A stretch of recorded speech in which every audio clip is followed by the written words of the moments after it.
The boy looked at a photo of his brother smiling happily. 5 years later, his death was reported in an obituary. 3 years ago, their patient, who was desperately searching for her missing brother, died. She had been ill for a long time, and now she has passed on to a better world. The guy had already given up on searching for his brother and decided to leave Korea, going to do his military service in Africa. Sitting on the plane, the guy thought that he would hardly be able to return back to Korea. Yan-Woo looked at the things he had found that his brother always carried around with him. The guy even carried photographs of their films with him all the time. Seeing the watch, Yan-Woo remembered that he had given it to his brother so that he could successfully pass the entrance exams. The brother thanked him for the gift, although it was not necessary. Yan-Woo said that unlike electronic ones, these pocket ones are more durable and reliable. After examining the watch, the guy saw that his initials C.U., Chan-Yu, were written on the back, but his last name was written incorrectly. Instead of San, it should be Sna. Yan-Woo immediately asked for the watch back. He said that he would tell the engraver about it and ask him to fix it. Chang-Woo just smiled and assured that there was no need to do that. He would wear them anyway. The guy said that in the future, if he needs to sign somewhere, he will write his name as here, San. Yan-Woo was surprised to see the mechanism moving. He thought that the clock had not worked for a long time. Suddenly, Chang-Woo's voice came from them, addressing his brother. He said that if the boy was listening to this, then he was most likely no longer on this earth. Yan-Woo knew that this was definitely not a hallucination, but there was no other device inside the watch. Chang-Woo apologized because he had caused his brother a hard time.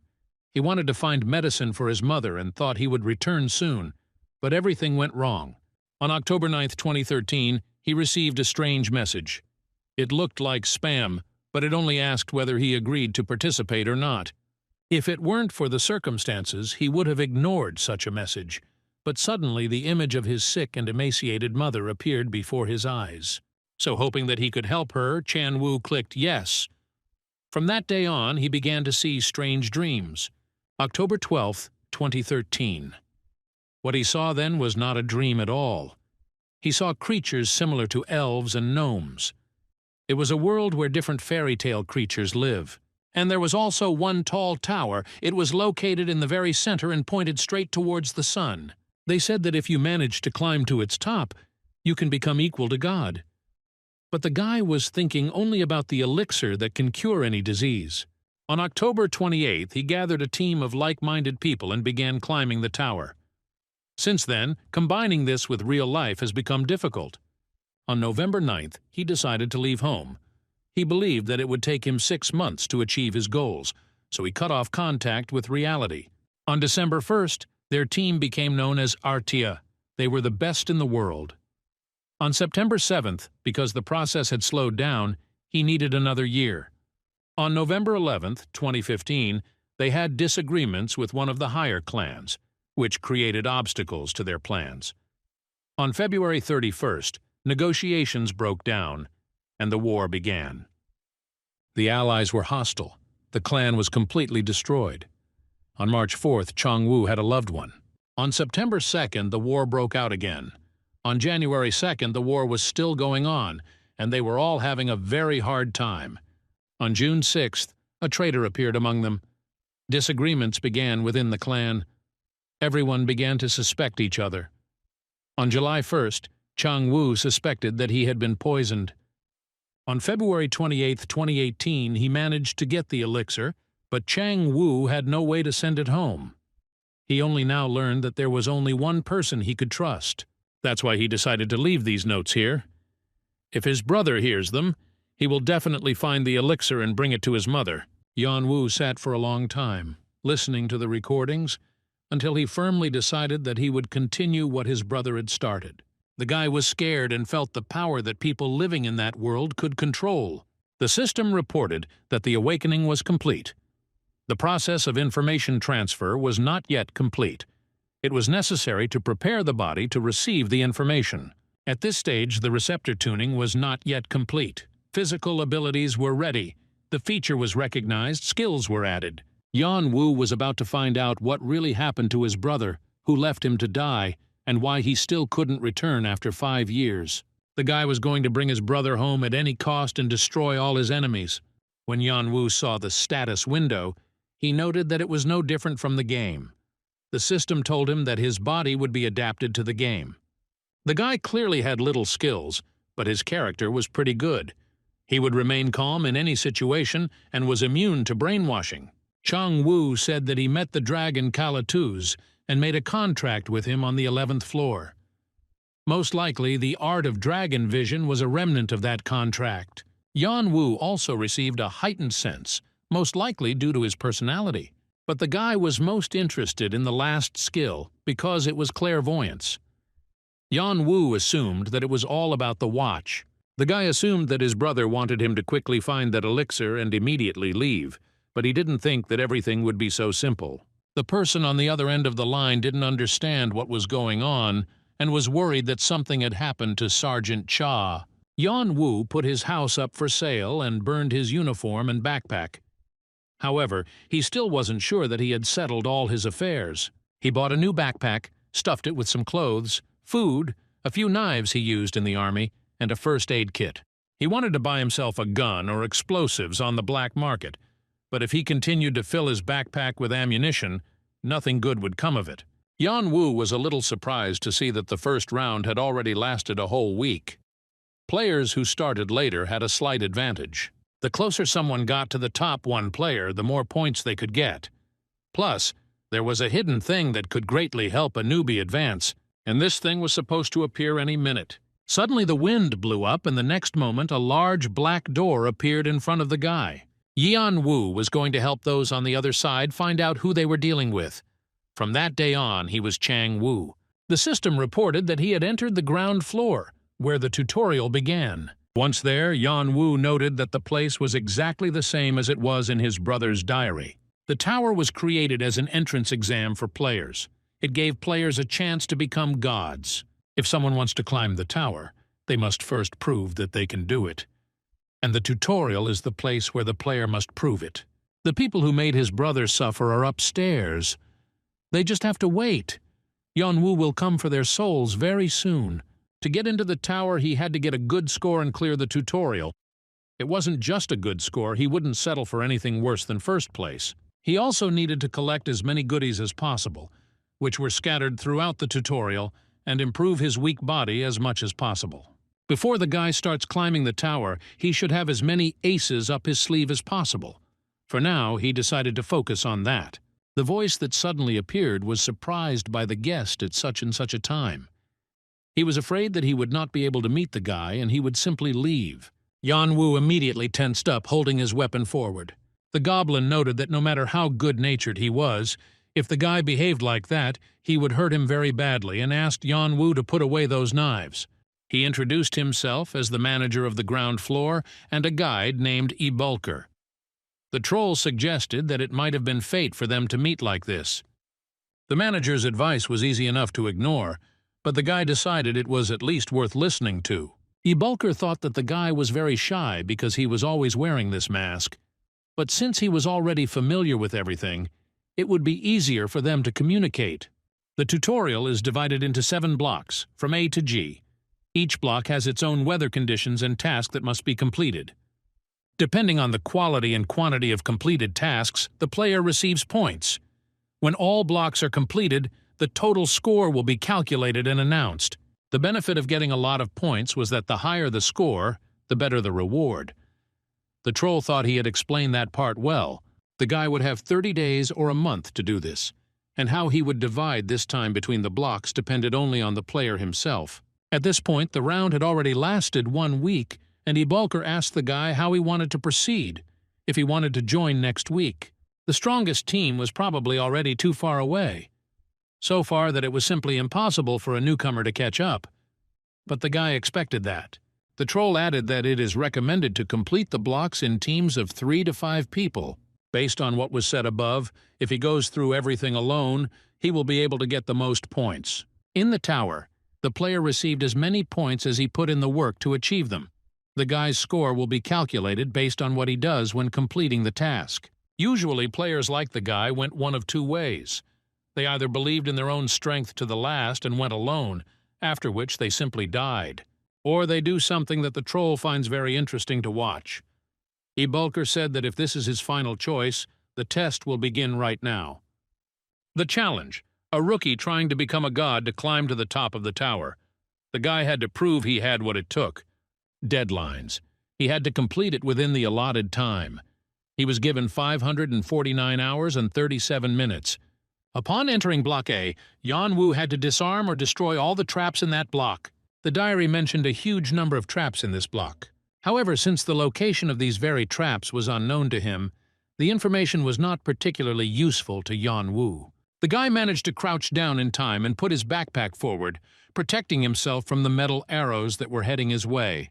Yanwu realized that he needed to press himself against the wall and try his best not to expose his body to danger. Suddenly, new arrows flew at him, scratching his skin and piercing his body. Yanwu felt unbearable pain, causing his movements to slow down.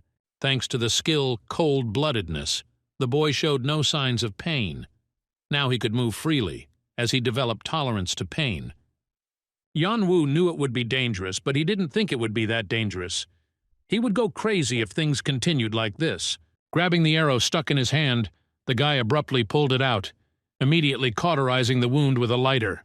The system reported that since he was exposed to fire, his movement was slowed. But again, thanks to the skill cold-bloodedness, he showed no signs of pain. Now Yanwu could move freely. He gained resistance to burns.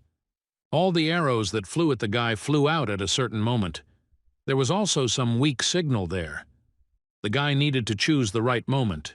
Trying to find the arrow with his eyes was simply useless here. It was too dark. Yanwu had to listen to the gears. If he succeeds, he will easily be able to determine where the arrow is coming from and where it will fly. In this short period of time, Yanwu needs to catch the sound it makes. The boy used heightened senses. His sense of touch became sharper. His hearing was improved. The level of the heightened senses skill increased by 0.8%. After listening closely, the boy finally found what he was looking for. Yanwu threw his knife at the right spot on the ceiling and a multitude of arrows fell down on him. The guy grinned. Now it wouldn't be difficult for him to find them. Depending on how he handled the arrows, different parameters were improved. For example, if he dodged a blue arrow, his agility would improve. If he parried the red arrow, his strength improved. If he caught a yellow arrow, his endurance would improve. The better Yanwu increases his parameters, the more profit he will get from the task, because such a place still needs to be found. The guy was annoyed that he couldn't increase the number of his mister, but even so, he could still take advantage of the opportunity and improve the skills he needed. The troll noted that this was becoming more and more interesting to watch. This guy clearly stood out from all the others. The troll found it strange that he became much more interested in watching the guy from Block A than the people from E. This guy is something else. Even if he manages to do this, he will still have a lot of dangers on the way. But if he is smart enough and can handle the rest, then this tutorial promises to be very entertaining. Yanwu reached the end point. All stats except MR improved quite well. He guessed that earning so much in the first day was not bad. But that wasn't the point. His physical strength, maneuverability, durability, and destructive power were all much better. A strange golden glow appeared around the boy. The system reported that the treatment of his wounds had begun. Yanwu has arrived at a place where players can take a short break. Finally, the guy could breathe a sigh of relief. Yanwu suddenly realized with surprise that he had blacked out for a while. When he opened his eyes, he saw a stranger standing in front of him. Yanwu was sure that the heightened senses were still active and didn't understand how the guy had managed to sneak in here unnoticed. After thinking for a bit, the guy assumed that this was a mysterious merchant. The man breathed a sigh of relief that Yanwu recognized him. He introduced himself as A merchant who was passing by. From time to time, a merchant may appear between the blocks to supply the player with necessary items for a fee. The merchant asked if the boy needed anything after the difficult task. He could sell everything that existed in this world. Yanwu began to look through the goods. Jellyfish venom, a golden goat horn, the left eye of Tiamat. All of these were extremely rare artifacts. Normal players wouldn't be able to acquire such items. The guy couldn't rely on artifacts or skills yet, so he decided to focus on physical strength. After a few minutes of searching, Yanwu found what he was looking for. a reset ticket. With it, he could return to the chosen point. The guy asked what he could pay with, to which the merchant replied that his stats, he just needed to give the corresponding amount. He said that the sellers have a conscience and do not overprice items. Yan Yu thought that mineral water for 2 sil is robbery. After thinking for a bit, the guy said he wanted to buy something. The merchant immediately perked up. Yan Wu wanted to exchange all of his points from Block A for a reset ticket that would take him back to the beginning of Block A. The merchant was a little surprised because the guy was the first to choose the drop ticket. Usually people asked for something that would help them get to the next block, but never to come back. Yan Wu explained that he still had something to do there. The merchant found him to be a very interesting participant. Using the ticket was very simple. You had to tear the ticket anywhere and the player would be transferred to the starting area. The merchant said that it was time for him to go, but he hoped that he and the boy would meet again. All the stat points he had gained from completing Block A were taken as payment. Yan Wu felt his strength draining away. For this, the guy received 10 return tickets, Block A. Without thinking twice, the guy immediately tore one of them apart. Yan Wu was instantly transported to the ground floor where the tutorial began. The guy was going to gain as many stats as possible. This was his final tutorial run. By refining his senses through training, Yan Wu had reached the point where the synesthesia in his hands worked like clockwork. Dragon Eye Art is a skill that allows partial use of the Eyes of Truth of the ancient dragon Kalatus. When Yan Wu first used this new one, he was shocked at how many new possibilities opened up before him. All the colors in his eyes just disappeared. All he saw was a white background and black lines. Lines that allowed one to see the outline of an object. His brother called this phenomenon Duel. Yan Wu reached the final destination. It took him about 4 hours. Considering it took him 34 hours the first time, it was actually pretty good.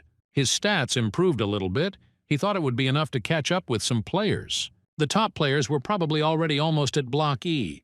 If Yan Wu fell behind them even a little bit more, there was no way he would be able to catch up. It was time for the guy to get serious about the race. He entered the A-Block boss's room. Yan Wu knew that he had to clear out both Block A and Block B at once. The guy immediately rushed forward, but now the speed of the arrows was much higher than he expected. Yan Wu knew that he couldn't slow down for even a second now. Suddenly, the floor beneath the boy disappeared, revealing a pit with spikes sticking out. Falling into it would be instant death. Yan Wu managed to stay on the floor by twisting his body. His agility had been improved. Thanks to cold blood, the guy gained resistance to burns. The skill Heightened Senses was improved by 15.6%. Yan Wu passed the test one by one, improving his agility, endurance, strength, and the skill Heightened Senses. Suddenly, a copper scarecrow appeared in front of the guy, a doll that copied the player. Young Wu mentioned this thing. The scarecrow would accurately copy the player's movements and actions, and was also capable of attacking within a certain range. If the player was able to defeat him, he would be given access to the boss room. But if he couldn't defeat him, it was like being tied up with a ball and chain. There were 2 ways to get through him. You could either destroy him head-on or stab him. Yan Wu used his Dragon Eye ability. He saw a black clot inside the mannequin. It was his weak spot. The stranger said that this thing moves due to its sensors and advised to find them and destroy them. Yan Wu guessed that this was the guy he noticed when the Heightened Senses was activated. However, Yan Wu himself knew perfectly well that the dummy moved due to sensors. With one sharp blow, the guy plunged the dagger straight into the enemy's weak spot. The guy watching this could hardly believe his eyes. It took the guy a lot of effort to find out that the dummy was using sensors to use an enhanced version of their skills. This is something that the average player would never understand. So how did he know about it? The guy asked what Yan Wu would do to him.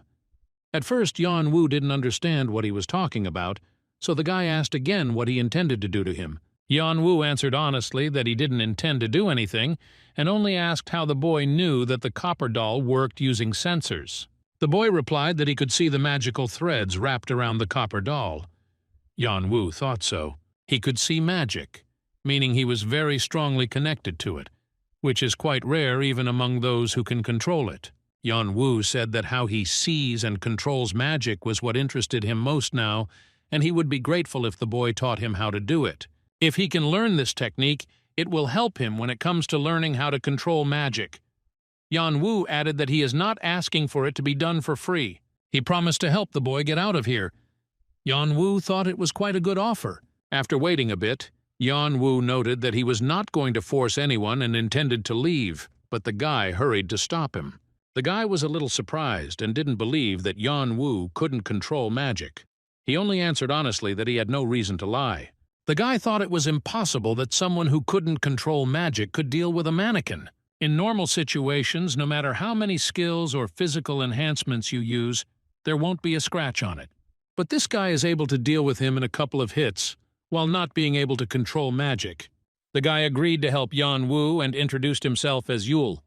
Yan Wu said that he would open the passage now. Yule just had to follow him. Unexpectedly, the guy said that he had a question. He was curious why Yule was using this particular shell. Yan Wu saw that the guy's current shell was a fake. Judging by the real one, he was 10 years old.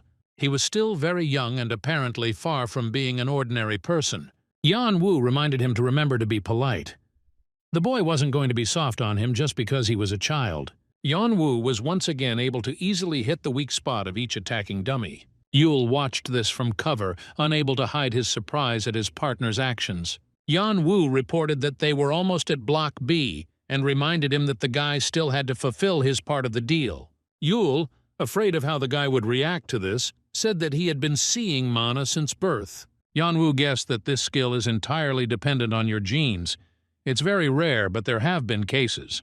There have been situations where some unique and supernatural skills have been passed down through genes. Usually, such people pass on their special traits from generation to generation. This skill awakens in the descendant, giving him new opportunities. The skill that Yule inherited gives him the ability to see and feel magic, as if something very strongly connects him with it. Yung Wu's character was perfect adaptation. He was compatible with everything that existed, including mana. Unlike ordinary people from the earth, he had no difficulty working with mana. If he found and repaired an item, he could use it. His companions were amazed at what he did. He was the only one chosen by the ancient dragon Kalatus only because of his gift. Technically, such people are geniuses. Yule did not consider himself to be one. Mana is a certain river. Magic is water coming from the hills or reservoir, passing through this river. Yan Wu cleared Block A as a solo player and got extra karma for it, 800 in total. Karma was very important in the tower. It was the basis of this game, and the administrator can give it as a reward. It can also be used as a currency in exchange between players. As a player, you need to collect as much karma as possible. Yan Wu only passed Block A, but he already collected so much that people were surprised to hear about it. However, this was still not enough for him. He needed more, as much as he could gather. Opening the door, Yan Wu entered Block B. People were surprised by his appearance and the mask on his face. It's been a week since the tutorial started. They didn't expect there to still be people there.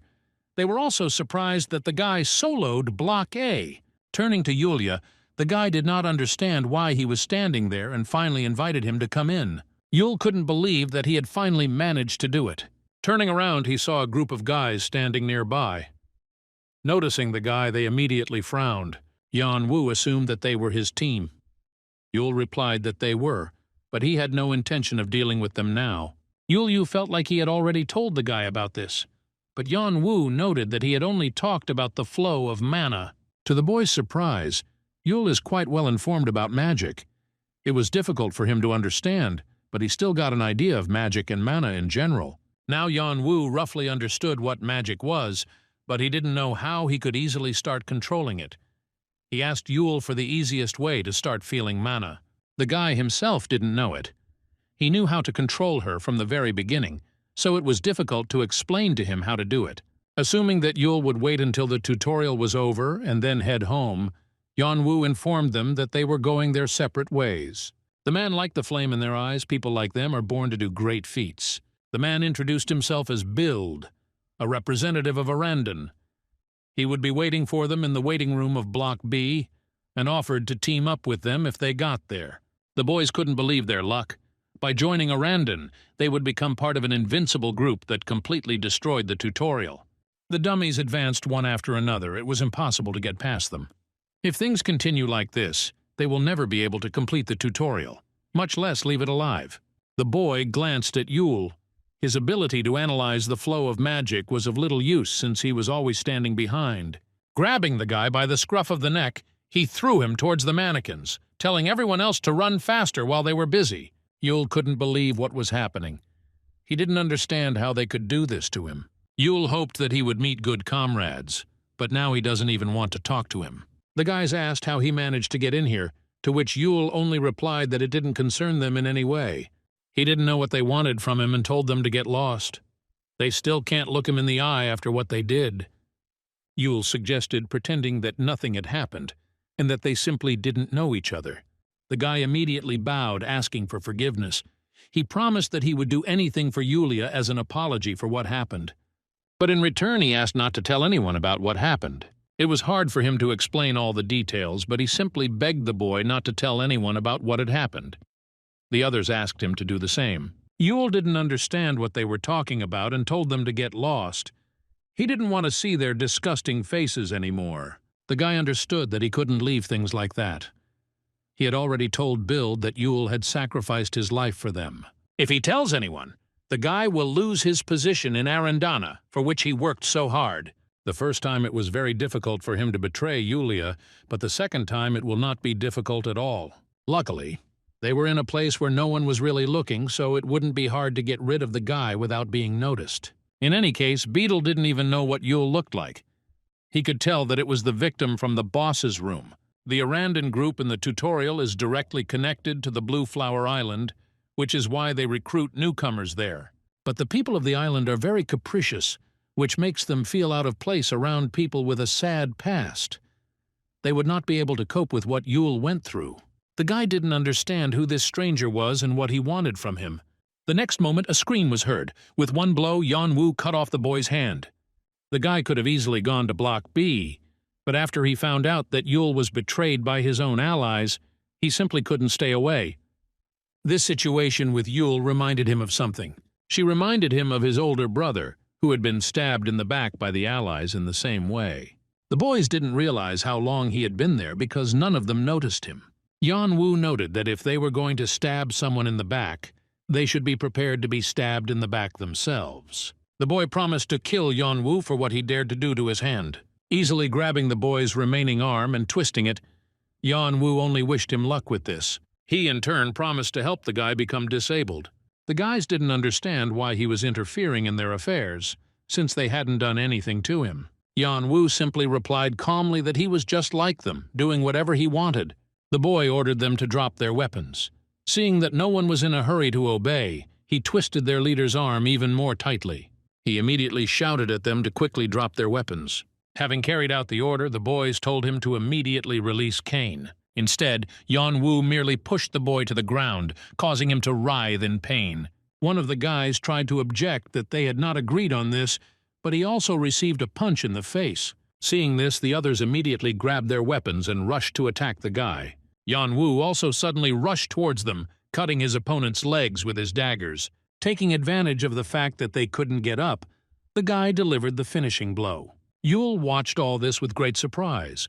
He knew that Yanwu was strong, but he didn't think that he was that strong. Approaching Yulia, the guy noticed that he was drooling, which he immediately hurried to wipe away. Yanwu wished the guy good luck in life and advised him to be careful when choosing people. Yule began to thank the guy in turn, promising that one day he would become as strong as Yanwu. Stopping for a moment, the guy advised Yule to visit the flower garden in Prisha sometime, noting that it would be useful for him. Yule froze in confusion. He had no idea what kind of flower garden in Prisha was being talked about. The man chuckled cheerfully as he watched everything that was happening. He poked the boy sleeping next to him with his shoe, trying to wake him up. The guy grumbled discontentedly, not understanding why they weren't letting him sleep peacefully. The man said that those arrogant kids who walked around and showed off that they were about to be accepted into Arandon got their comeuppance. The guy only noted that there was nothing more to expect. With their character, they wouldn't go far, and they weren't much different from ordinary punks. However, upon hearing that someone had defeated these guys single-handedly, the guy froze in surprise, even stopping yawning. The man reported that it was in the A-block waiting room, and apparently this guy cleared A-block solo. Assuming that he had beaten the guys from Arandon, the guy expected that the people in white and blue would try to take revenge on him. The man noted that in fact they were nothing more than candidates. The man was interested in his friend's opinion on the proposal to take that guy with him. After all, he is a solo player, which means he has no friends or allies here. The guy wasn't sure about that. He was afraid that they might still set the people in white and blue on themselves. The man didn't understand since when he was bothered by such things. He was going to take a closer look at the guy and offered to go with him. The guy only gloomily advised the man to give up on this already. His comrade, grinning, assumed that this meant he was not going. Quickly getting up, the guy immediately declared that the man himself knew how much he simply loved doing this. Yuan Wu's test in Block B was about to begin. There were 4 passages. He had to choose one and clear it. The doors were arranged in order of difficulty. The more to the right the door was, the more difficult it was. Yuan Wu remembered that his brother had chosen the blue door, the second from the left. He decided to make life easier for himself and his teammates, since Block A seemed incredibly difficult to them, and so he chose a path that would be much easier for them. But after some time he found out that he had made a mistake. In Block B, the possible quantity and quality of items strongly depend on the color of the door. So Yuan Wu decided to choose the black door because he needed Bathory's vampiric dagger. Having chosen the black door, the guy had to cross the pond and reach the other end alive.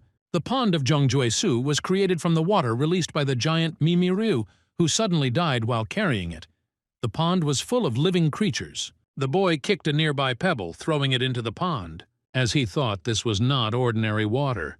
Its density and pressure were completely different from ordinary water. This water would instantly kill an ordinary person. Yuan Wu used his dragon vision to see a weak spot in the wall nearby. Pushing it, the guy saw a long staircase leading down. He discovered the Room of Fire and Ice and received 300 credits for it. Yuan Wu confidently entered the dungeon. Yuan Wu managed to find white moss that grew in caves. It contains the spirit of the moon. A person who tasted it could get a stomachache, and the moss had an unpleasant taste. Although the black path is difficult, there are always many ways to overcome it. One of them is white moss. Many animals use moss as their main food source, but it is not compatible with the human diet, so most avoid it. The secret that the brother learned after some time is that the moss must be consumed together with other ingredients. The bodies of the creatures that eat white moss have evolved to a stage where they can artificially generate heat, allowing them to feed on the energy of the moon. Also, the properties of moss are very similar to ice, which helps to acquire the properties of water. Yuan Wu decided that he should use the heart and moss at the same time. 2 completely different properties will be absorbed in it, forming a miracle drug. But the human body is very fragile and can easily stop functioning. However, having strong muscles and a strong body will make it much easier for a guy to fight. And to get them, Yuan Wu needed white moss and an animal's heart. A red centipede appeared before him, feeding on white moss.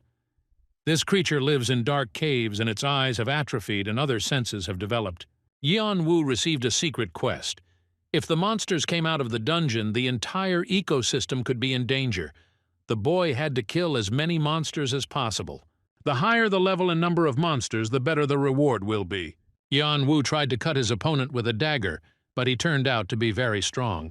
The centipede didn't even move after such a blow, which showed that its shell was very strong. Not only did Yuan Wu not know how strong the centipede was, he also didn't know the depth of the dungeon. He knew that he had to deal with the enemy as quickly as possible. The boy used his dragon vision again, finding the animal's weak spot. Yuan Wu froze, waiting for the right moment to strike.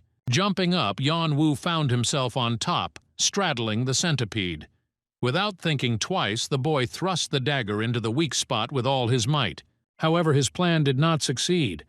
It turned out that there was another shell inside the creature. The centipede hit the guy with its tail with all its might, throwing him off. The system reported that Yuan Wu was in severe pain and was falling. His internal organ was severely damaged.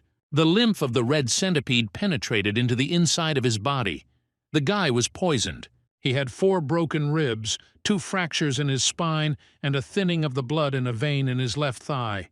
Thanks to his characteristic cold blood, he still remained conscious. The state of shock was cancelled. Yuan Wu gained resistance to shock. Poisoning was cancelled, and he also gained resistance to poison. Yuan Wu obtained the skill Resistance to the Laws of Nature. Without losing consciousness in an emergency, he gained deep knowledge about the spirit of patience and willpower. The guy also received the skill Desire for Battle. The only place where the centipede did not have a hard shell was its abdomen. Yan Wu swung his sword at his opponent's weak spot, causing a stream of blue blood to spray out. The guy collapsed exhausted to the ground next to the corpse of his defeated enemy. The system reported that he had successfully destroyed the centipede. For defeating an invincible enemy, he was given an additional reward. Without wasting any time, Yan Wu immediately reached for the moss, eating a small handful. After this, the guy hurried to cut out the animal's heart, preparing to eat it too. The beetle asked sullenly what had happened to them. As soon as he left his post for a short time, his subordinates were already beaten, and he thought that they were quite strong. Knowing that Arandon cares about his members, someone still decided to do this to his people, which means they ignored them. The guy told Beetle that the guy who did it was wearing a white mask. The man decided that he had to find this stranger first. Yan Wu ate the heart of the red centipede. Through interaction with the properties of white moss, a hidden effect was discovered. Broken bones were restored and strengthened. The damaged muscle tissues were thus restored and strengthened. The guy killed one monster and gained knowledge about the fire heart and the ice seal. Thanks to the hidden corridor, he received a boost to his skeleton and muscles, as well as a fire heart and an ice seal. Although Yan Wu only advanced by 1.5%, he improved his physical strength, and along with it, his energy recovery speed. The stats he got for killing a monster were much higher compared to what he got after completing a boss area, although the low MP level was still a disadvantage. Right now, Yan Wu relied on his skills, but in the future, he would need to use more magic. The higher he advanced, the stronger he would become. The skill Dragon Body strengthened the human body. In order to fully utilize the power received from the dragon Calatus, magical power was required. The skill Physical Endurance was effective when receiving physical damage. This skill minimized the impact of enemy attacks and softened the pain. Using his cold-blooded skill throughout the entire playthrough, Yan Wu managed to maintain his sanity. At some points, he still experienced terrible suffering, and so if he uses this skill properly, he can avoid such situations. In cases of poisoning, burns, frostbite, panic, hallucinations, and the like, resistance will also be normal. This skill can still provide excellent support. The skill that accelerated thinking was the most important. In a critical situation, a quick decision could be the key to saving allies, and can also be the worst option for destroying them. In the battle with the red centipede, the guy was able to win thanks to this skill. Getting 2 skill upgrades wasn't that bad, and besides, it's hard to get a D+ in the tutorial. Yan Wu successfully dealt with the bats. The number of monsters he had killed soared to 147. The guy felt like he was already starting to get used to it. It was white moss mixed with the poisonous blood of the red centipede. Yan Wu prepared a special solution using the appropriate proportions. If you pour this solution onto the fangs and claws of a bat, you will get a powder containing the fiery properties of monsters. If you set it on fire, it will create an explosion of unimaginable force. Yan Wu quickly collected the resulting powder into bags and hung them on his belt. Next in line were the blue army ants. Their size ranged from 30 centimeters to 1 meter. About 100 ants grouped around the queen ant and formed a single colony.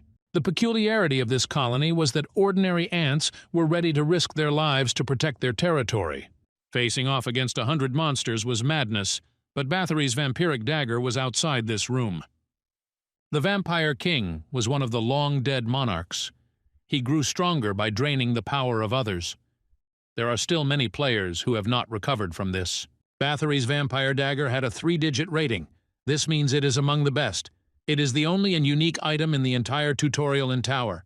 Yan Wu knew that fighting them face-to-face wouldn't work, but he should try using cunning. The guy grabbed the bags he had prepared earlier and threw them towards the enemy.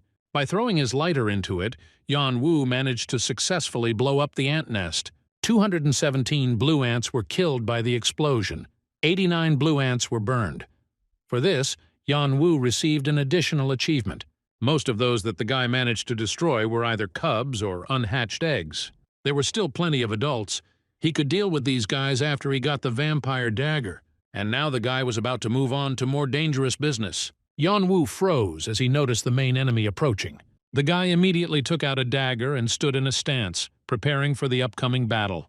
A boss, the queen ant, appeared in front of Yan Wu. The guy knew for sure that there had to be a door somewhere in the ant nest. After a few moments of searching, he finally found her. Yan Wu took 3 daggers at once, throwing them accurately straight at the ant queen. One more jerk and the guy cuts his opponent in the stomach. Without further ado, Yan Wu headed straight for the door. The guy entered the temple of the vampire queen, immediately noticing the statue in the middle. It was a statue of Bathory, the vampire queen. In her hands she held what was called a vampire dagger. The guy was happy that he had finally found a hidden item that would help him close his weekly gap with the leaders. He was famous not only for his outstanding striking power, but also for the fact that he could inflict a bleeding effect on his opponent using the special blood mark option. But the real value of this artifact was in its final option. Yan Wu grabbed the dagger, watching as black smoke began to spread across his body. Bathory's dagger chose its owner. If the choice did not fall on the boy, his spirit would be consumed. At the end of his long research, his brother found a way to handle this blade that even beginners can handle. Others would have thought that Yan Wu was simply crazy, but the boy, without thinking, stabbed the dagger into his own hand. Bathory's dagger was originally a skill, although it was quite difficult to understand. The greedy vampire queen did not want her power to fall into the hands of others until her death, so she sealed her true abilities and appearance in this blade. And only now the seal was broken. The true form of Queen Bathory's hidden powers took away the enemy's life force and absorbed his soul. The blood mark dealt lethal damage and also imposed a bleeding effect, taking away physical and magical power from the enemy. The power of the vampire queen completely absorbed the life abilities and took away part of the enemy's skill level. It was a unique skill that even the best rankers in this tower had a hard time obtaining. Yan Wu was going to try it out now. Thanks to the dagger, the boy was able to easily kill all the ants that he encountered on his way, one after another. By absorbing the life force and energy of enemies, the skill mastery level of Bathory's vampire dagger has increased to 1.1%. For destroying the Ant Queen boss, the guy received an additional reward. The level of additional merits reached 300 units. The blue ant's fighting spirit level was reduced. The ant nest was being destroyed at a rapid speed. The man asked if it was really here. The guy assured him that he was a master at finding such places and suggested that he come back if his friend didn't believe him. The man didn't understand who would do that. He didn't believe that the guy could really not care about anything. Looking around, the man concluded that the guy had been hunting monsters here non-stop. It was surprising how quickly he was able to level up his skills. It was unlikely that the monsters themselves had suddenly become weaker. Although it sounded funny, the guys from the lower floors opposite were becoming stronger and stronger, not inferior to those who had advanced higher. The boy froze in surprise, turning to the man. He agreed that it didn't look like it was some kind of joke. The ants were completely drained of energy. He didn't understand where the guy could find something like that. When they searched, they couldn't find even the slightest hint. The man assumed there was a hidden room here. The guy wasn't just a player who had soloed Block A. He had gotten his hands on a rare artifact. Finding such a talented person is not easy. He will catch the eye of many clans who will want to get their hands on him. They have no choice but to lure him to their side. The number of monsters killed reached 1,000. The maximum allowed quest conditions were met. All parts of the Fireheart and Ice Seal were collected. The completion affected the boy's body. It began to change. Yan Wu received a reinforced skeleton. With the help of the vampire dagger, Bathory Yan Wu was able to absorb the powers of monsters. Compared to before, his stats increased dramatically. Reinforced skeleton made his body stronger, and now the guy was not so easy to defeat. He also had an increased recovery speed, which will help reduce damage. There was another reason he needed this ability. The system reported that the restoration of the lost hereditary ability had begun. In order to complete the restoration of his hereditary ability, the boy needed a stronger shell. The reinforced skeleton was supposed to help him with this. The system offered to register his name in the tutorial rating, but the guy refused. If he agrees, it will not give him any advantages. On the contrary, it will attract the attention of high-ranking players. Yan Wu moved up to 25th place. He was certainly happy that he had managed to climb up the rankings, but the gap with the players ahead was still large. The guy was interested in what Eudora, Pant, and Khan were doing. Yan Wu understood that this wouldn't work, and he needed to speed up even more. Hearing something, Yan Wu thought it was other players, but he didn't see anyone while he was here. Maybe they were following him. It looks like they were the guys he ran into while helping Yule. Noticing someone around the corner, Yan Wu immediately threw a dagger at him without question. The man managed to throw the guy back and block the dagger flying at him. He angrily asked what this guy was doing here. Yan Wu asked in response whether they were from Arandon by any chance. The man didn't understand where he got that from. The guy was trying to figure out why those two were following him. The man was still unhappy that Yan Wu thought he had the right to suddenly attack like that. The guy responded by reminding them that they had been following him without making their intentions clear. Of course, he couldn't expect anything good. The man admitted that this time they had been stupid and sincerely asked for forgiveness. Yan Wu again asked why they were following him. The man immediately offered the boy to become his comrade. Yan Wu just continued to stare at him silently, not knowing how to react to this. The guy immediately asked his friend to stop, noting that it was actually very awkward. Not wanting to listen to this argument any further, Yan Wu was about to leave, but the man stopped him, noting that he was not finished yet. Yan Wu asked if he had anything else to say, to which the man reminded him that the guy had not responded to his proposal. Yan Wu noted that this was impossible since he didn't know who they were or what they were doing, and he wasn't interested in team play anyway. The man was surprised that the boy didn't know him. Yan Wu didn't understand why he should know him at all. The man was in mourning. He didn't understand how anyone could not know him, one of the best players in the tutorial. The guy explained that the man, although good, but his flaw is bragging. Therefore, conversations with him can be a bit tiring, but he is still a good person. The guy suggested that they should have introduced themselves first.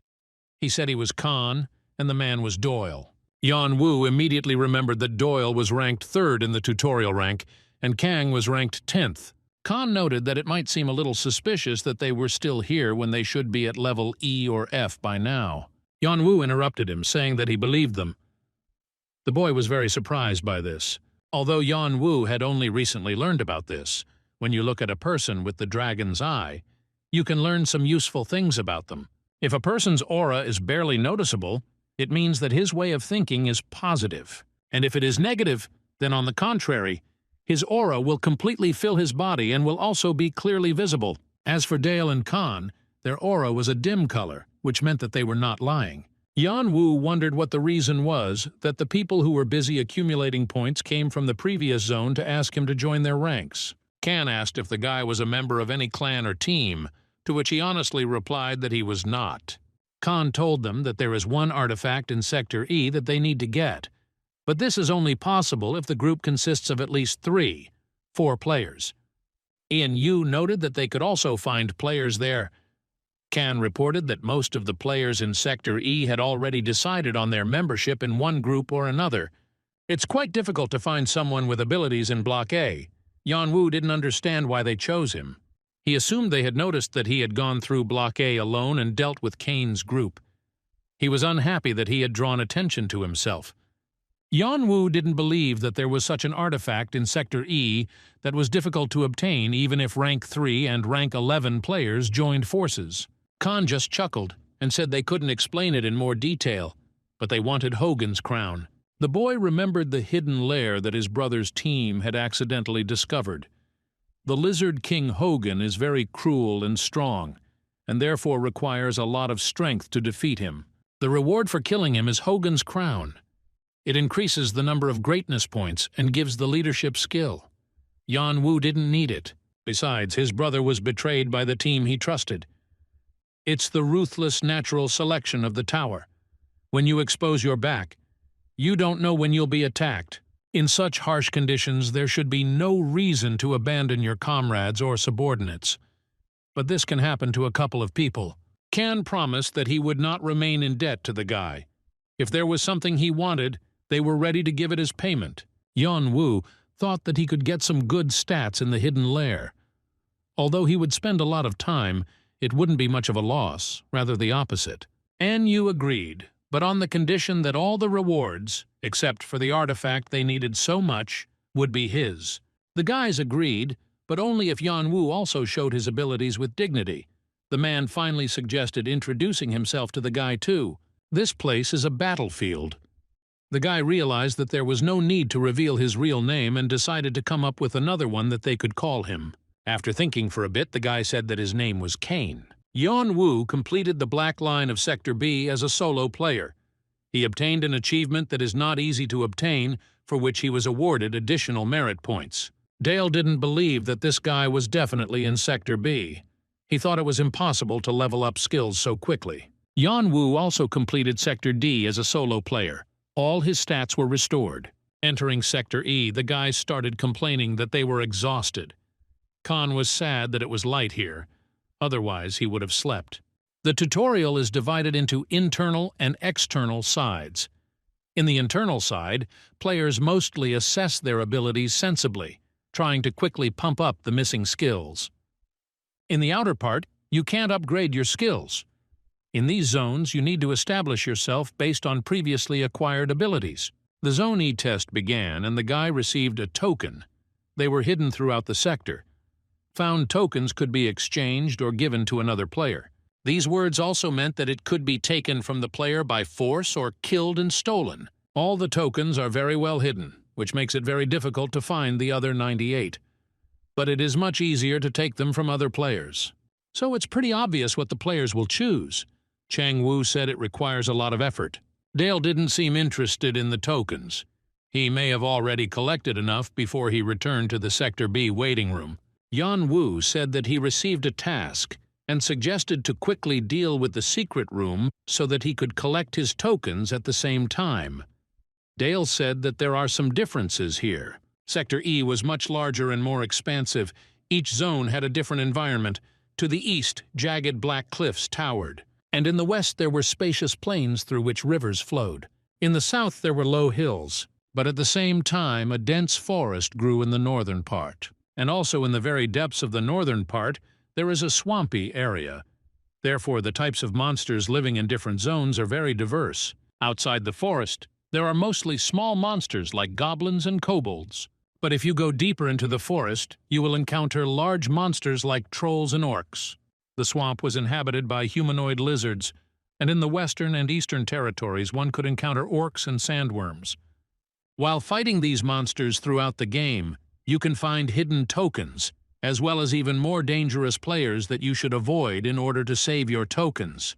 Their goal was north, so they headed towards the swamp. Beetle did not immediately believe that Khan and Doyle had joined the scoundrel who had broken up Kane's group. He didn't understand why they were there, because the guys were supposed to be in Sector E. The guys said that they didn't have any precise information yet, but they would try to find out. They haven't been seen in Sector E recently, and there is an eyewitness who says he saw people who looked like them in the Sector B waiting room. Beetle was pissed that the guy knew and didn't tell. Now they want that idiot on their team. The guy admitted that he didn't even think that these two could be in the rookie zone, but it seems that now there was no doubt. Since there was some truth in it, it applied to them too. Beetle thought Khan and Doyle were bloody idiots. This masked kid was only making things worse for himself. He ignored Arandon and the Blue Flower Island too.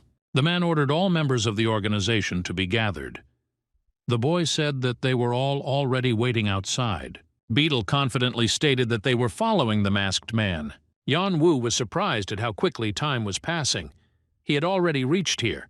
Until now, he had hardly rested, but only raced forward. Looking at the moon, he recognized that the sky in Africa was the same. Young Wu also loved this kind of peace and quiet.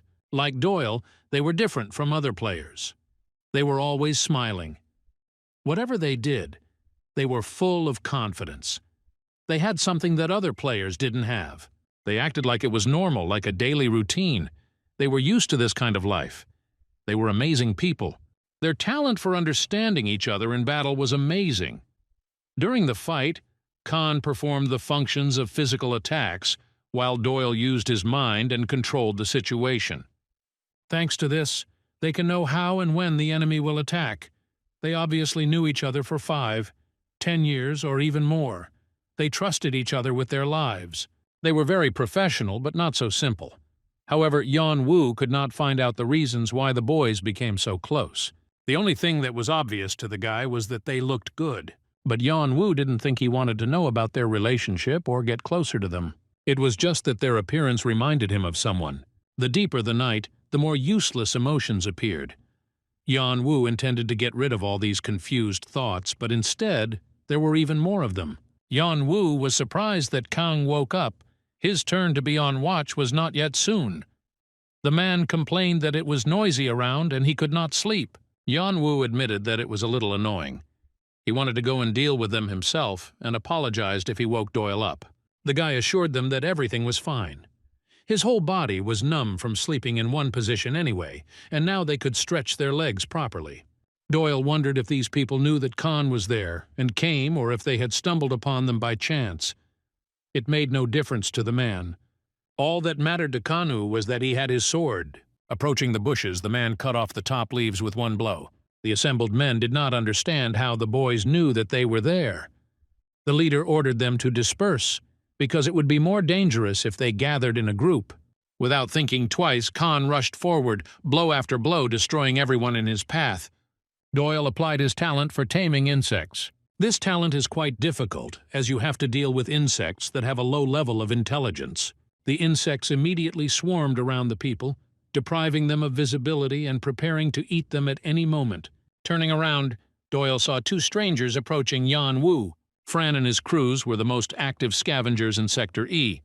They used tokens as an excuse, but besides that, they also stole all the property. In this way, they significantly increased their physical strength level. They could also sell the stolen tokens at a high price to players of a higher rank. In addition, there were places where the players themselves were needed as resources. Slaves are expendable material for experiments, just work animals. The goals could be completely different, but the seller did not care. They were hunting high-level players like Khan and Doyle. It's a case where you never know for sure how many tokens these two have or what artifacts they have. The guy tried to hit Yan Wu in the head, but only hit the stump he was sitting on. The guy himself suddenly found himself behind the attacker. One blow and the bandit was defeated. Seeing their boss killed, the others froze for a moment. However, having come to their senses, they immediately rushed into battle in the hope of avenging their leader. Yan Wu dodged their attacks without any problem and responded with new ones. Seeing how easily the guy dealt with their comrades, some of them quickly ran away. At the end of the battle, Yan Wu counted 21 people and 81 tokens. Thus, he had already collected almost everything. Doyle noted that the guys spent quite a lot of time in Sector E. Most likely they sold most of the tokens, and this was just a reserve. More than 1,000 people entered this sector, some of whom they may have encountered repeatedly. It is not surprising that they collected so much. Yan Wu guessed that they were scavengers, which is why they collected so many. The majority of players had no more than 10 tokens. In Sector E, there was nothing left to do but become a winner. Strong players took tokens from weak ones, who had no choice but to give them up.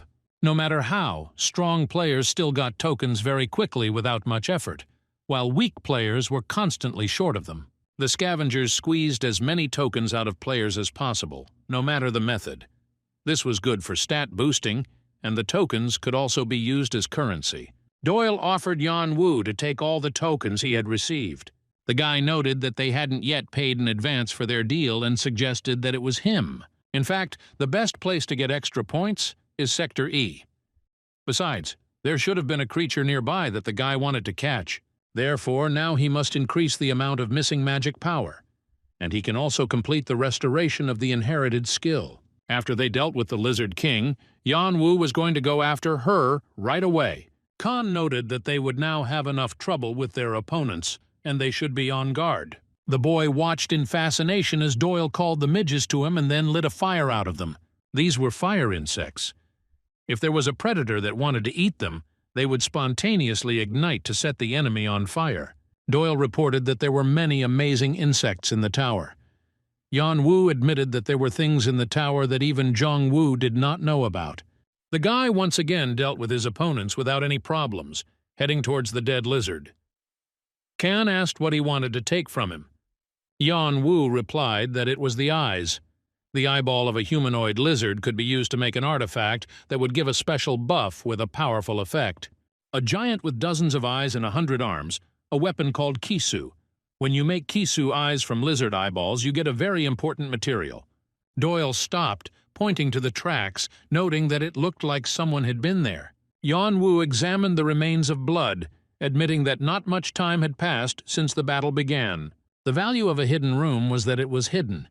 They were hidden throughout the tutorial and played an important role in raising the player's morale.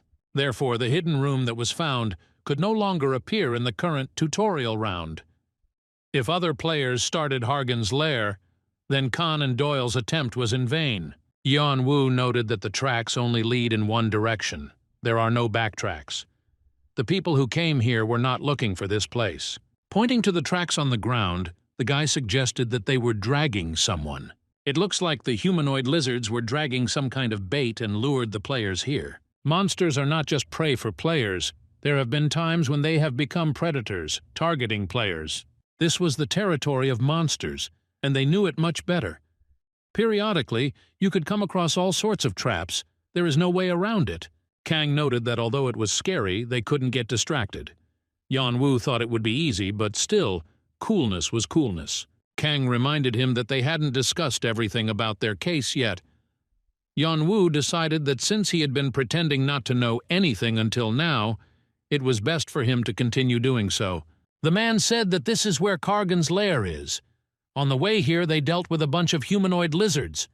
But what about their leader? He lived in this place and was very strong.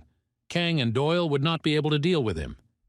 Yanwu wondered if things would change if he intervened. The man admitted that the situation would change a little then, but it was clear that it would not be easy.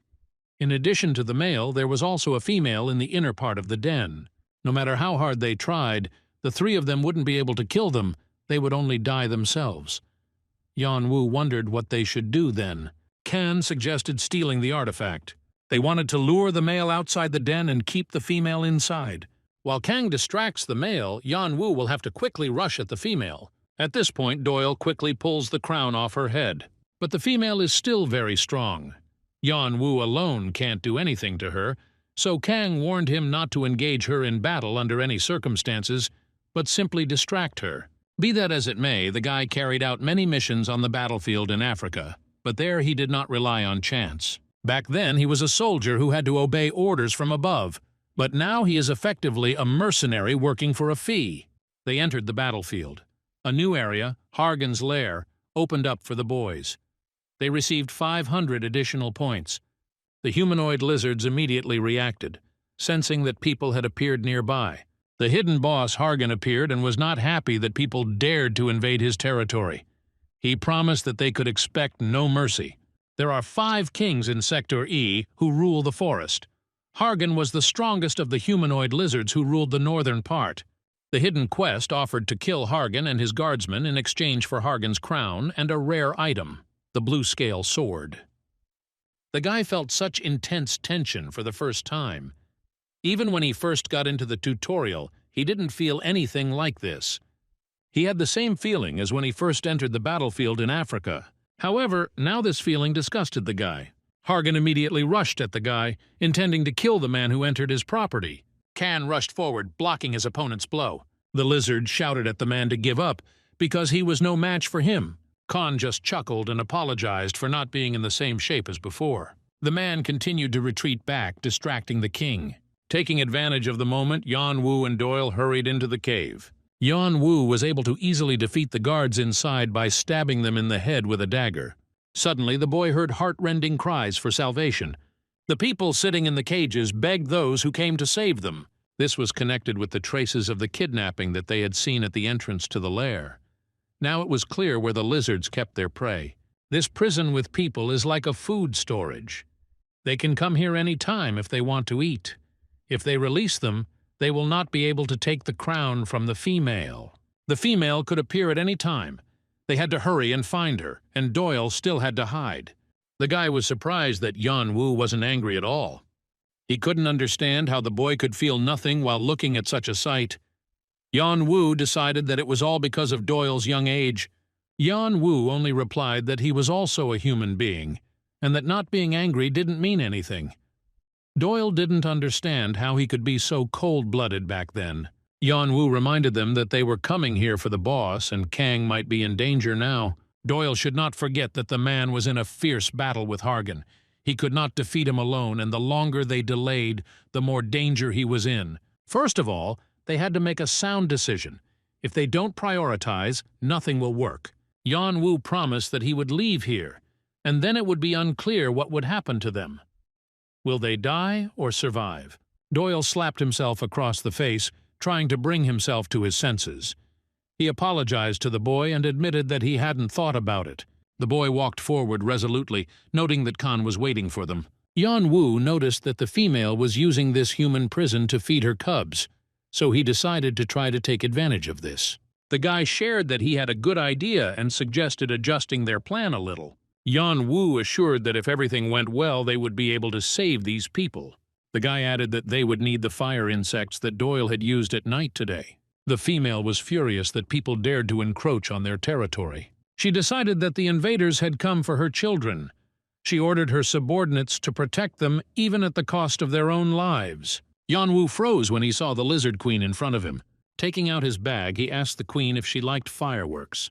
The boy swung and threw the bag straight into the nest of baby lizards. The female immediately rushed forward, catching the pouch halfway to the nest. It was the same powder that Yanwu had used on the ants, and this was where they would need Doyle's fire insects. The guy sent his insects to the female, igniting bags of gunpowder. The female was about to lunge at Doyle, but suddenly froze when she saw the guy holding a dagger near her cub. She immediately started screaming, asking them to let her children go. Yanwu noted that since they consider people to be cattle, they should be prepared for the fact that they themselves may become cattle. The female rushed forward, intending to protect her children. However, the area in front of the guy was covered in powder. As soon as the lizard stepped on it, the insects flying nearby immediately set it on fire. The Tarragon boss was destroyed, for which the guy received additional merit points. The lizard's fighting spirit decreased, and the lair plunged into a state of panic. Yanwu noted that humans and monsters cannot coexist together. The boy suggested finishing off the queen, reminding them that they had to go to help Kanu. Doyle was trembling with joy as he finally took the crown in his hands. The king of the lizards suddenly appeared and immediately screamed piercingly, rushing towards his female. Grabbing the lifeless body, he promised to avenge Tarragon. Boss Hargan used the skill Saturation and successfully absorbed Tarragon's power. Anticipating the next attack, Yanwu immediately ordered everyone to dodge. Although the lizard was weaker than Tarragon, with the help of his skill he was able to become the leader by using the fire hurricane. If the guy had slowed down for even a second, he wouldn't have been able to pick up his bones. If they didn't die here, they could at least be knocked out. A butterfly flew up to Yanwu and asked if the guy could hear it. Yanwu assumed that Doyle was talking to him. The guy explained that this insect is a transmitter, and it transmits the thoughts of its owner. Doyle asked if Yanwu had any ideas. The guy asked if Doyle could contact Khan in this way. He replied that he could easily do it. The lizard, meanwhile, furiously ordered the man to come to him, warning that if the guy did not come out, then he would come to him himself. Emerging from his hiding place, Yanwu called the lizard to him. Hargan immediately rushed at the boy. Using his ability Dragon's Eye, Yanwu tried to find the enemy's weak spot. The guy barely managed to block the lizard's blow with his dagger. After waiting for the right moment, Yanwu commanded the boys to perform. Khan appeared and immediately cut the monster with his blade. Doyle, on the other hand, sent his flammable insects towards the lizard. With their combined efforts, Hargan's power gradually weakened. However, if they lost control for even a little bit, it would be the end. They had to pull themselves together. Hargan wanted to use Fire Hurricane again, but Yanwu didn't let him do it by rushing forward. The lizard continued to scream shrilly, not understanding how pathetic little people dared to behave like that towards him. Hargan promised that he would avenge Tarragon and their children too. Yanwu, taking advantage of the moment, immediately rushed forward, cutting off the opponent's legs. Now that the head was within reach, the boy plunged his vampiric blade into it. The mastery level of Bathory's vampire dagger has increased to 5.4%. Energy and life force have been absorbed. The boys froze in horror, afraid for their comrade. Hargan continued to shout that he would definitely take revenge, no matter what it cost him. Boss Hargan was destroyed. Each party member received additional points according to their contribution. Yan Wu successfully absorbed the enemy's main skill with the vampire blade. The guy got a new skill, Fire Hurricane. Due to the low mastery level of the dagger, the absorbed skill was changed to Fiery Wrath. Yan Wu knew that he would hardly be able to upgrade his skill to Fire Hurricane due to his lack of mastery. But even that seemed like a great success to him. Khan and Doyle immediately flew up to the guy, anxiously asking if he was okay. Doyle advised Yan Wu to sit down for a while since they didn't know how badly he was hurt. The guy assured that he was fine, except that he had a little difficulty moving, but that would go away on its own with time. Yan Wu reminded him of the people in the cage who, unlike him, were definitely not okay right now. The man thanked the boys once again for being able to avenge his dead comrades. Now they can rest in peace. Khan just smiled in response and said that they simply did what they had to. The unexpectedly rescued man recognized him as Khan, and the man next to him called him a foxtail. Khan immediately smugly admitted that it was him, even though he wanted to keep it a secret. However, the man added that the capture of Kargan was not only his merit, but rather that he simply helped. Pointing to the guy, Khan admitted that if it weren't for him, it's hard to even imagine what would have happened to them. The men looked at Yan Wu angrily, remembering his conversation before the battle. Khan didn't understand what had happened. The man explained that when Doyle had found them the first time, the guy had told him to leave them and follow him. The man admitted that perhaps his statement was too bold, but he could not see the guy as a human being. Khan merely sternly agreed that the statement was indeed very audacious. Whatever the original reason, the boy ended up being the one who saved them. He is also their comrade with Doyle and suffered the most in the fight with Hargan. And anyway, they were so stupid to fall into the hands of these lizards and barely survived. Khan asked if the man was afraid to continue talking such nonsense. Perhaps he would still dare to hit him. Or the lizard seemed so scary to him that players like Khan and Doyle now looked weak in his eyes. The man bowed his head obediently, muttering an apology under his breath. Khan noted that the man should not apologize to him, strong and weak.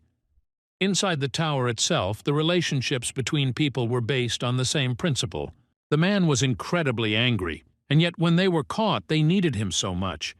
He always risked his life when they needed something. Now the situation became more complicated. His comrades avoided him. The guy who came up apologized for not being able to support the man, but asked him to understand.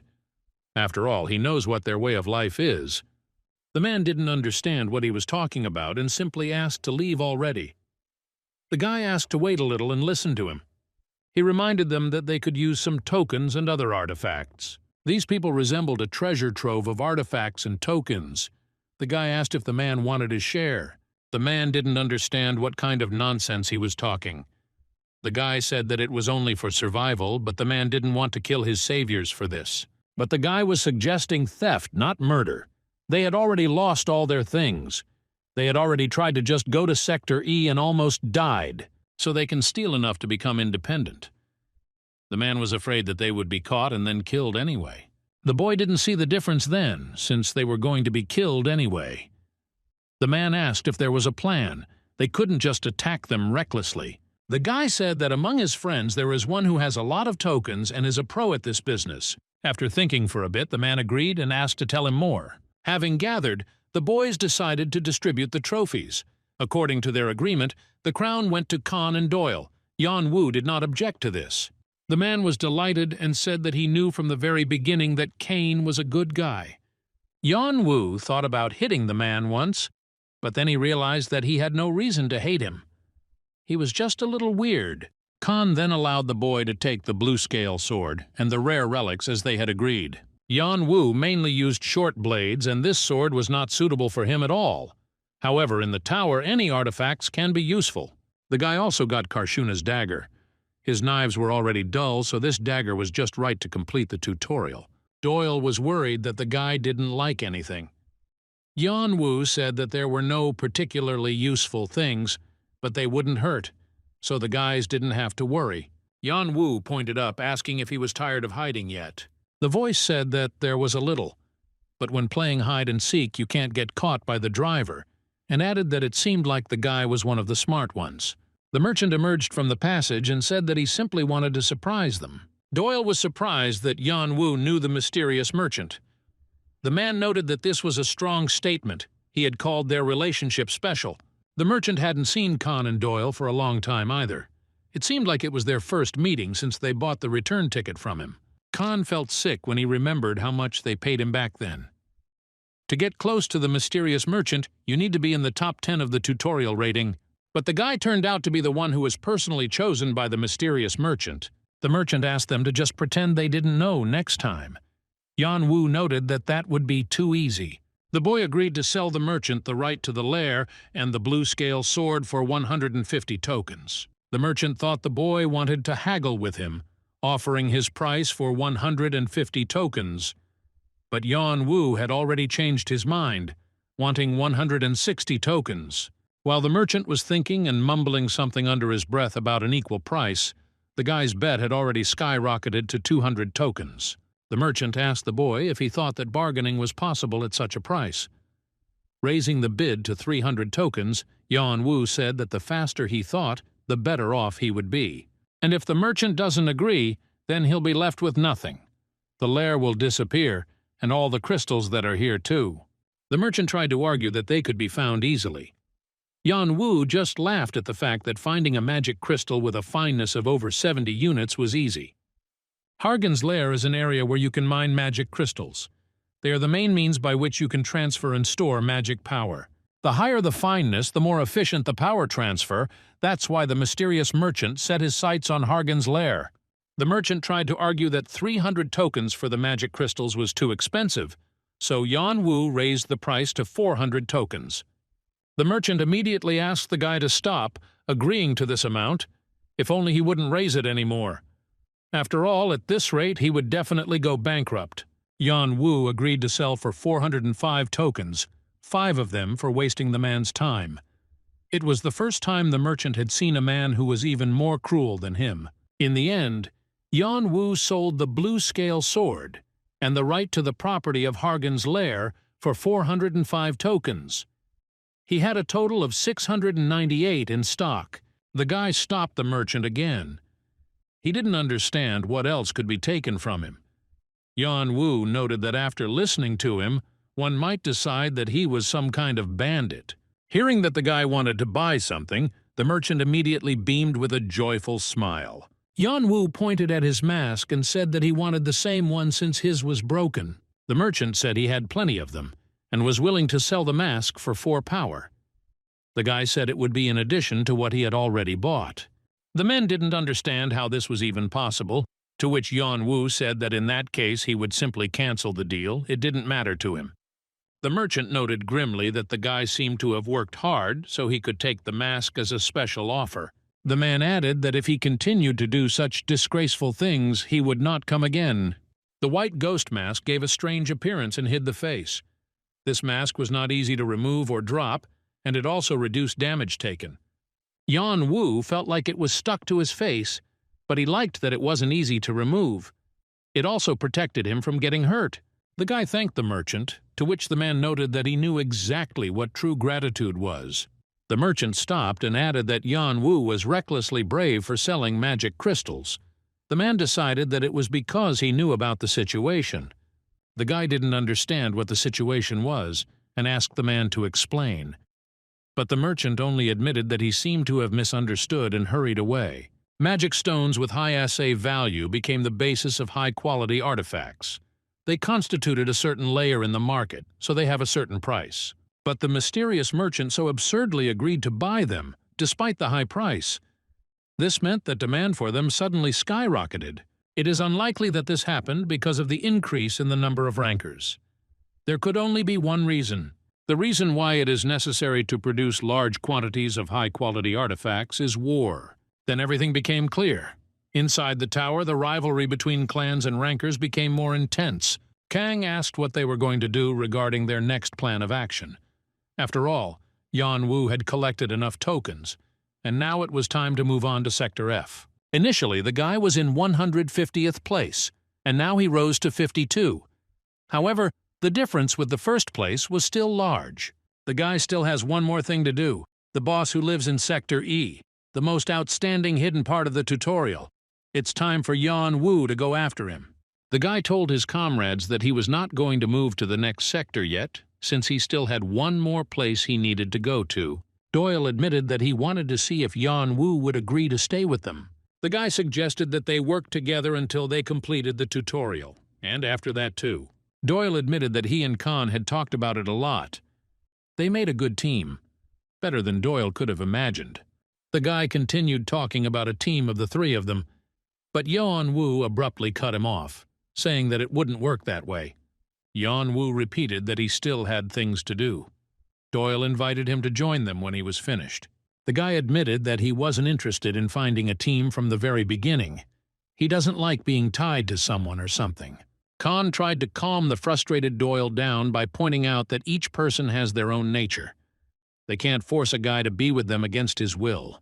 Kang suggested to Yan-Wu that they at least leave here together, noting that it seemed like they were already being waited for outside. The swamp of the humanoid lizards was very vast, therefore it would take a long time to leave it. The way back was full of lizards, so the guy decided to go with Khan and Doyle until they passed the entire swamp. The players were bunched up and following only Khan and Doyle. If they screwed up here with a group of these people, they would be in a tough spot. Yan-Wu asked what they should do with those people now. Khan replied that nothing could be done about it for now, but they had to get them out of the swamp area. The guy objected that they couldn't be messed with forever, but Khan didn't care. He still had a sense of humanity, and he couldn't just abandon them. The boy always felt that despite the balance of his comrades, they were too kind. This could become poison for them. Moreover, this place is filled with those who are just waiting for a chance to stab you in the back. Yan-Wu knew that even if he said this, they obviously wouldn't listen to him. In any case, he was planning to leave here soon. The man told Arandon that he had brought everything he needed as he had asked.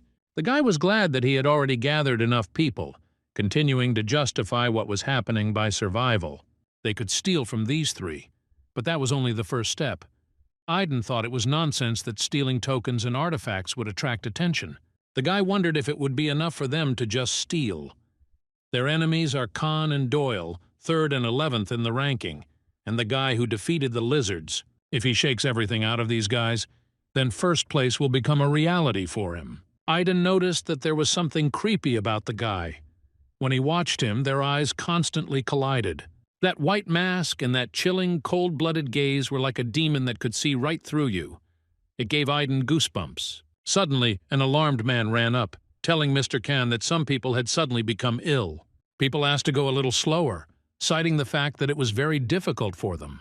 They complained that they had nothing left anyway, and even if they left here, they would still end up as food for the monsters. Khan was thinking about giving the people some tokens and leaving them here. Arandon realized that now was the best time for their plan. The man said that these people were morally exhausted. He understood that the three of them were very busy, but still asked to take a rest somewhere nearby. Arandon was almost jumping with impatience. They were already tired of waiting for the guys in position. A shadowy group of scavengers consisting of several dozen people. Here it is. The moment when they reached the designated place, the trap slammed shut, and Khan fell into their hands. Arandon was confident that everything would go very easily. Turning around, the guy saw Yan-Wu suddenly appear next to him. A shrill scream was heard, which brought everyone else running. No one understood what had happened. Yan-Wu's target was the players who were with the guy who was killed. The men didn't understand how he even found out about all this and didn't understand what to do now. Thanks to Yan-Wu using his heightened senses, he was able to grasp the situation that was changing every minute. That glint in his eyes when he looked at Kang and Doyle, and the look in his eyes when he looked at Yan-Wu.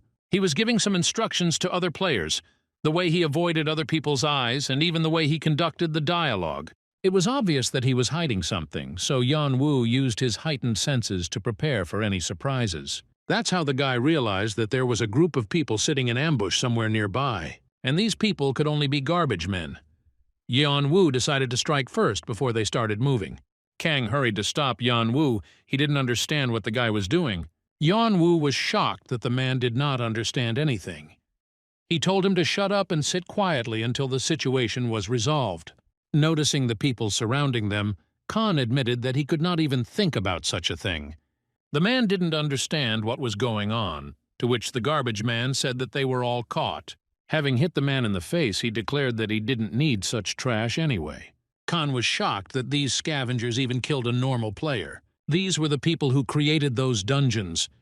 Usually, scavengers are not the only ones who engage in robberies. Among them are those who make a pact with monsters. By becoming bait and pretending to be wounded, they lure players into a trap. Monsters get their loot as the player himself, and scavengers take artifacts and tokens. Most likely, most of the players imprisoned in that dungeon were killed. Seeing that it was a bloody blade and a foxtail, the guy decided that it would be cool if they could catch them. Aside from the crazy siblings Panta and Edora, these two are actually the best team. The fact that they were crushed would be amazing. Jukin was about to take the Dragon Slayer sword that carries the bloody blade. His comrade quickly retorted that he was the one who was going to do it first. No one agreed that whoever took the sword first would become its owner. Tsubai told them to shut up. They had to figure it all out first. They should have thought about what they were going to do with the reward for the Lizard King. The man realized he couldn't see his victims, suspecting something was wrong. He told Jokin to try to contact Aiden. Hearing only silence in response, Tsubai did not understand where Jukin had gone and told Noin to go check if he was there. Noin was also silent. The man became wary. They had just argued over the Dragon Slayer sword, and now for some reason they were not answering. Tsubai jumped up abruptly, realizing that they were under attack. He is in 15th place in the top players, and if we judge by his abilities, then he is in the top 10. The man didn't understand why he hadn't noticed the signs of an attack before everyone died. Tsubai froze, seeing the body of his former comrade in front of him. He could barely croak out the words "run" and "demon." However, before Tsubai could take a single step, Yan Wu appeared behind him. Doyle assumed that these people were from Arandon. Khan noted that they considered themselves vigilantes who kept the tutorial under their control. Suddenly, the man standing in front of him dropped his weapon, screaming in pain. Yan Wu continued to kill the assembled bandits one after another. Entering the fight, Doyle summoned his insects, which immediately swarmed over the enemies. The idea of a garbage man was instantly destroyed when they first showed their true colors. The people begged for mercy, telling them that they were only doing what they were asked to do. They had no choice but to side with them in order to survive. Khan angrily asked how they were different from Kargan then. He wondered how these damn idiots were different from Hargan, who ate their comrades. At least Kargan cried when he saw his wife and children killed. And they were trading people and didn't care. They also deceived and killed the remaining people. Born the son of one of the tower's great rankers, Khan rejected his father's influence and achieved everything on his own. The man still thought that he was saving people who were captured by the Lizard King. And it turns out that everyone who did the dirty work and was just a prisoner died. Only those who ran these affairs remained. This must be a big shock. Something similar had happened to Yan Wu in Africa, but this was the first time Kang and Doyle had encountered it. Now they doubted people and felt angry for doing such things. These were complicated feelings. There was no cure for this. All that was left was to wait and sort out one's thoughts. Kang was surprised that the guy didn't care. Yan Wu replied that he was just used to it. The man couldn't even imagine what kind of life the boy had then. He wondered if everyone in his world was like that. Yan Wu noted that if the whole world became like him, the world would go crazy. Kan remembered how scared those damn pretenders who were posing as victims were. The man added that, to tell the truth, they were also a little afraid of the guy. Kang couldn't understand how Yan Wu could remain so cool even in this situation. He decided that the boy had been suspicious of them from the very beginning. Or he just never trusted anyone, and that must apply to him and Doyle too. They were all called players inside this tower, so it was better not to trust anyone. Khan and Doyle built their team based on trust. Khan and Doyle have a particularly strong trust in each other.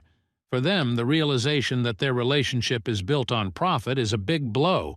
They didn't consider each other strangers. Smiling Khan and good-natured Doyle, they have a lot of human feelings and emotions. Be that as it may, they had their own point of view, and the guy had his own, and they did not coincide, so it was better for them to separate. Doyle didn't understand how they could just break up like that, when Kane had done so much good for them. Khan told the boy to sit down, noting that this was their best option. The man pointed to a charm on the sword, saying it was the mark of Arandon. It was all a bit strange. Why did the people from the Blue Flower Island, who had no particular benefit for themselves in maintaining order in the tutorial, suddenly create such a mess? Behind Arandon there is an island of blue flower, Such large clans inside the tower can be counted on the fingers. Of course, there are a lot of candidates for entry, so they select only those they like the most. Blue Flower Island was created by Arandon to control the tutorial, but many clans and rankers still doubt his true intentions. But in the absence of any evidence, there is nothing left to do but leave it. Or maybe this is just a cover for effective control over garbage collectors. If you think about it, then the fact that the island of the Blue Flower suddenly decided to create Arandon is also strange, because Atria had already completely destroyed the scavengers inside. Khan suggested that they needed a more reliable system. That's why the man didn't want to drag Cain into all this. It seemed like the guy really had some business that he absolutely had to finish. Doyle realized that Khan simply didn't want to interfere with Cain. The man apologized and said that he had to see Build anyway and resolve the issues, and told the boy to go to the place where Big Grid was located. Big Grid is another hidden item. It is to obtain it that Khan and Doyle need the crown of Hargan. He could help turn the situation in his favor and defeat Pant and Edora, who have a superiority in points. Doyle said that he actually wanted to see the faces of those idiots too. He was curious to death. Yan Wu stopped, thinking that the guys were really stupid. He guessed where the two were heading. What were they thinking about after such an unexpected separation? But the guy still had to go east to finish his business. He wouldn't have another chance to do that. Yan Wu wondered if, on the eve of their separation, he had asked them to go with him. Would they have refused so dryly? Hearing that the second group had also been destroyed, Beetle decided that the culprit was that guy again. The man was angry that they could have caught him, but missed such a chance. And that's not counting the fact that they lost Hargan. Beetle ordered the first group to be prepared, which surprised the boy greatly. The squad that was called the Valor Squad in Arandon. Special players raised on the island of the Blue Flower. The guy was shocked that the management wanted to put these three into action. Beetle reported that the three of them were superior to the second group and were capable of dealing with the Bloodblade, Foxtail, and Masked Guy. The man decided that he would have to go with them as well. Considering all the losses they had suffered, they might have some difficulties. They knew what to expect from the Bloody Blade and the Foxtail, but they couldn't be sure if the Masked Guy was someone's accomplice, and he seemed very suspicious. All they could do was act as covertly as possible and destroy them without leaving any evidence. After Artia's disappearance, the peace that had been established inside the tower was weakening. At any moment, everything could simply collapse, but first of all, they needed to stock up on powerful force. The man stood up abruptly, hearing some noise outside. Everyone was shouting, reporting an intruder. The guy who ran in told them that a Bloody Blade and a Foxtail had come to them. There was a loud bang and a hole punched by someone appeared in the side wall. Khan's eyes were burning with rage. He was ready to destroy everything around him. Beetle decided that it was for the best, since the tutorial had become somewhat boring anyway. The man suggested that the Iron Lion's son have some fun. Enwu arrived in the vast wasteland, the habitat of the orcs. The guy suddenly pressed one of the monsters against the wall, holding a dagger to his throat. Orku asked to spare him. Yan Wu only asked if he had seen a hunter's camp here, noting that they might be hiding in the mountains. The monster said that he himself did not see it, but his fellow tribesmen said that when they went on reconnaissance, they saw a strange house. But they said that the house was very high and they couldn't get there. This must be the location of the informant who knows where to find the hidden boss, the snake Akasha. This boss appeared at a certain time in a certain place under certain circumstances. Yan Wu won't be able to find him without this person. The snake Akasha periodically comes out to breathe air, and at the same time to fill its empty stomach. His brother didn't know this and decided to go to this boss. And at the moment of approaching trouble, he met this person who helped him. It was Chong Wu's first teacher, Galiad. Yan Wu looked around to make sure this was the right place. He walked up to the door and knocked several times. Galiad was not a human, but one of the few elves, and even among them he was considered a dark elf with the innate abilities of an elf. The guy introduced himself as Cain. The man didn't care. He was interested in why the guy was hanging around someone else's house. After confirming that it was Galiad in front of him, Yan Wu said that he learned about the man from an acquaintance, and added that there was one thing he would like to purchase. The guy said that he wanted to find Undine's tear. The elf asked where he learned about it, and the guy said that from Bram. Bram is an old friend of Galiad and Zhong Wu's second teacher. Although the guy didn't know him by sight, it was unlikely that they would ever see each other again, so he didn't see any difference in essence. Galiad complained to his comrade, remembering that he had told him to keep quiet, but there was nothing he could do, so he simply invited the boy inside. Undine's tear is an artifact that contains a large amount of Akashic energy. It can be good food for a snake. But the problem is that only Galiad knew how to properly make Undine's tear. The man asked the boy if he knew the necessary condition, to which Yan Wu replied that, in general, yes. Dark Elf Galiad had been looking for someone who had the right for a long time. He had to be a clever player. To do this, he had to play hide-and-seek with him and catch Galiad 5 out of 10 times. The number of people who were able to pass Galiad's test did not exceed 5 people. But if everyone had successfully completed it, they would have received the equipment that Galiad possessed. Lightning Step is a special skill that has been passed down from ancient times among the Dark Elves only to the winner. This skill makes the body as agile as possible and hides traces. Galiad said that the test is simple. He hides and the guy must find. Time is limited, 15 minutes for each attempt. Since their skills are so different, Yan Wu will have a head start. Galiad will only use one hand and won't use any skills other than movement. The guy agreed that the man's movements were like the wind. It was simply impossible to catch them with the naked eye. Yan Wu used both his enhanced sense and dragon eye at the same time. Looking around, the boy was able to catch the trace that Galiad left behind. Yan Wu threw the dagger forward, forcing the man to reveal himself. The lightning step had a major drawback. The movements left behind waves. It's obvious that the guy's eye won't miss this wave. This time Galiad went west behind that dry tree. Reaching up to the man, Yan Wu managed to grab the edge of his sleeve before he disappeared again. The guy hit the dark elf 7 times. All attempts were successful. As a reward, he received Undine's tear and could earn an additional reward. Galiad admitted that he didn't expect the boy to be able to handle it so easily. The man assumed that Yan Wu had some special technique that was difficult to master. The boy immediately declared that it was a secret. Galiad realized that he would not be able to find out the true face of this young man. Yan Wu noted that if someone wanted to steal such a valuable thing, it would be easy, since the man was stupidly keeping it in this corner. Undine's tear could be a great find for someone who wanted to fight the Akasha snake, but it could also be a disaster for those who couldn't fight the boss. Galiad warned the boy that he had to be very careful with this. If the energy got out, it could end badly. Originally, Akasha was something that could not simply appear in the material world. If you try to materialize this energy, a big explosion can happen. Galiad also gave the boy a book, passing on the skill of lightning step. Only the chosen warriors of the Dark Elves could learn this skill. Yan Wu felt his body become lighter. From that moment on, he was able to move quickly. His senses became sharper, and his physical abilities became more developed. The vessel was ready. All that was left was to fill it. Of all the stats, the guy lacked magical power. He would be able to replenish it only by catching that snake.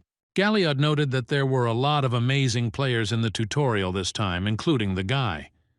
He kept wondering if someone would show up who could figure him out. And here he is. Besides Yan Wu, there were 2 more people. It seemed they were brother and sister. Both, like the boy, had received Undine's tear and lightning step. Yan Wu guessed who it was, rank 1 and 2 of the tutorial. Their names were Idora and Pant. To get such points, they definitely had to have been here. Galiad wondered where the boy was going now, since he didn't look like a magician or an alchemist. Why did he need Undine's tear? Yan Wu honestly said that he was going to go to the snake Akash. Galiad sadly reported that unfortunately the snake had already been killed. These were the 2 he had just spoken of. The guy didn't understand how they knew about this place. No one knew about it except Arta. During the tutorial, she would show up about once every 3 days. From these traces, you could tell that about a week had passed. Yan Wu suddenly froze when he saw some movement to the side. After examining the snake, the boy saw that they had taken only the most necessary parts of Akasha, the poison and its energy. It seemed that even if dozens of players attacked her at once, it wouldn't be that easy to catch her. The guy didn't understand how they managed to do it with just the 2 of them. It seemed Yan Wu had no idea how strong these people could be, or maybe they had something. The guy took off his mask, letting the wind blow across his face. He didn't know what to do now. He absolutely had to push himself and get to first place. However, time was flying by. Even if he did everything possible, he would rise to 11th place, at best, 8th, but not even close to first.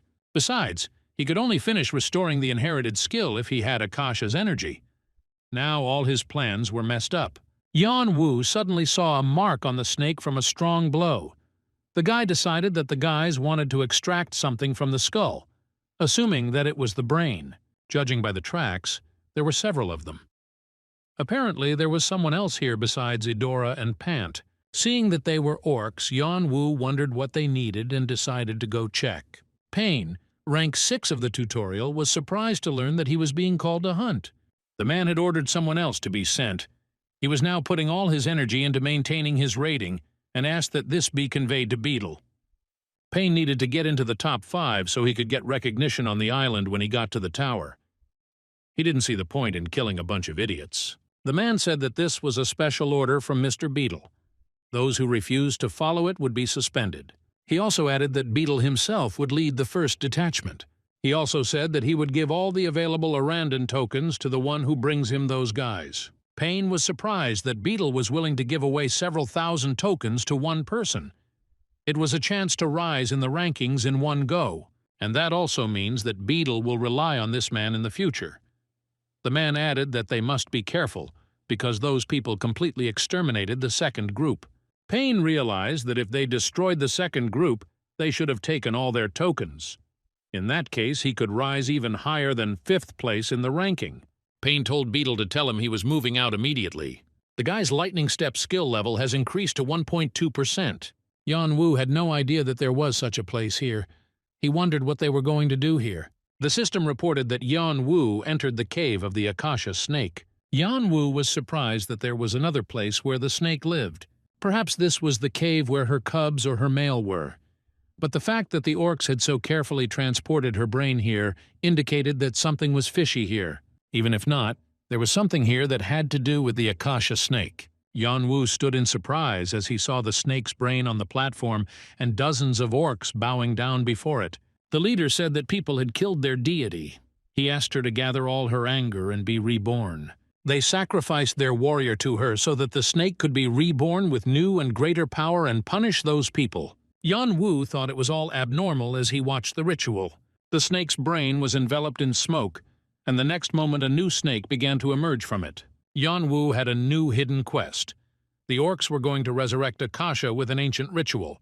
The boy had to stop the ritual and destroy the snake. The guy understood that the longer Akasha's resurrection lasted, the larger her body became, and therefore the energy inside her also increased. The main component for resurrection was, of course, energy. Same with Bathory's vampiric blade. The more energy it absorbed, the more powerful it became. But then the snake needed even more food. The more the snake grows, the more energy it will want to absorb. But where can you find such a quantity of food for it so that it is satiated to the brim? Undine's tears would not be enough, and Yan Wu knew he had no choice but to bring her even more sacrificial food. The 21st head of the humanoid lizard said that they should not talk about their king dying. If the orcs found out about it, they would immediately attack. They had to be extremely careful. The lizard grabbed his head, which had suddenly started to hurt. Taking advantage of the moment, Yan Wu struck, leaving the lifeless body of the orc nearby. From the outside, it will look like the orc wanted to make an attempt on his life, and the lizard resisted, but in the end, both died. Yan Wu used Fire Rage. The skill's mastery level was still lacking, but it was enough that the guy could make a fire. The lizards immediately panicked over the fire and the orc invasion. The boy knew it was time to throw more wood on the fire. At first, the fire kindled in the western jungle was small, but the fire gradually engulfed the kobold settlements and grew. It gradually spread to the surrounding areas and greedily absorbed everything in its path. Kobolds and goblins had to forget about their home. Large-scale immigration began. As a result, a conflict with the monsters living in these territories began. But in the end, even they were forced to leave the territories, escaping from the fire. This disorder spread throughout Sector E like a domino effect. The frightened goblin ran inside, addressing the Overlord. The Overlord noted that he was not just an Overlord, he was the Goblin King Cranum. The subject reported that orcs had been discovered in the village and that they now had many dead tribes. Cronum did not know the goals of these orcs, but the goblins would never forget this insult. The goblin reported that the kobolds had sent a message. They had declared that they would take revenge on them together. They had formed an alliance with the orcs.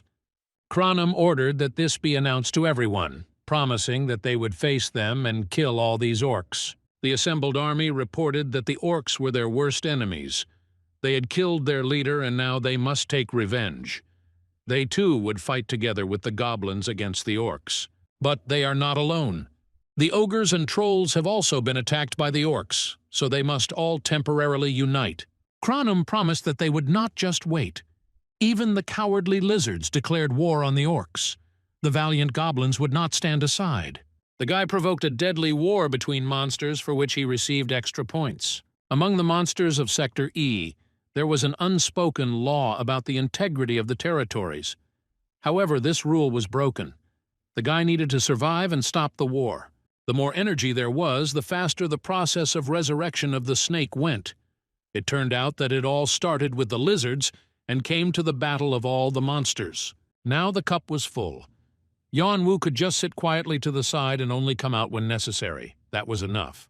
Payne noted that there were too many useless people around. The man didn't like being stared at like that. He asked what he could do to him. Payne believed that Grassus was too brazen and did not think about the consequences at all. The man objected that he certainly did. He was ready to accept its consequences right now. Dyke, who had come up, ordered them to stop these childish arguments immediately. Every minute was important to them now in order to quickly deal with the target. Their target was supposed to be near an orc settlement, so he suggested they deal with it and return. The man suddenly turned around after hearing a strange noise. The ground beneath their feet began to shake. The men did not understand what was happening. Seeing a horde of orcs approaching them, they couldn't believe their eyes. Dyke immediately ordered everyone to retreat immediately. The monsters rushing forward ordered people to step aside and not block their path, otherwise they would kill everyone. Payne considered them all insignificant creatures and simply did not believe what was happening. His grand dream of becoming the Sword of the Blue Flower Island couldn't just be shattered. A goblin standing nearby threw his axe at the man, aiming it straight at his face. The orcs reported that the lizards had started the war. They had overcome the northern barriers. The Orc King Proc did not understand why the lizards suddenly started a war. The henchmen didn't know that. They said something strange about their king being killed and orc territory being invaded. The king was furious at this act.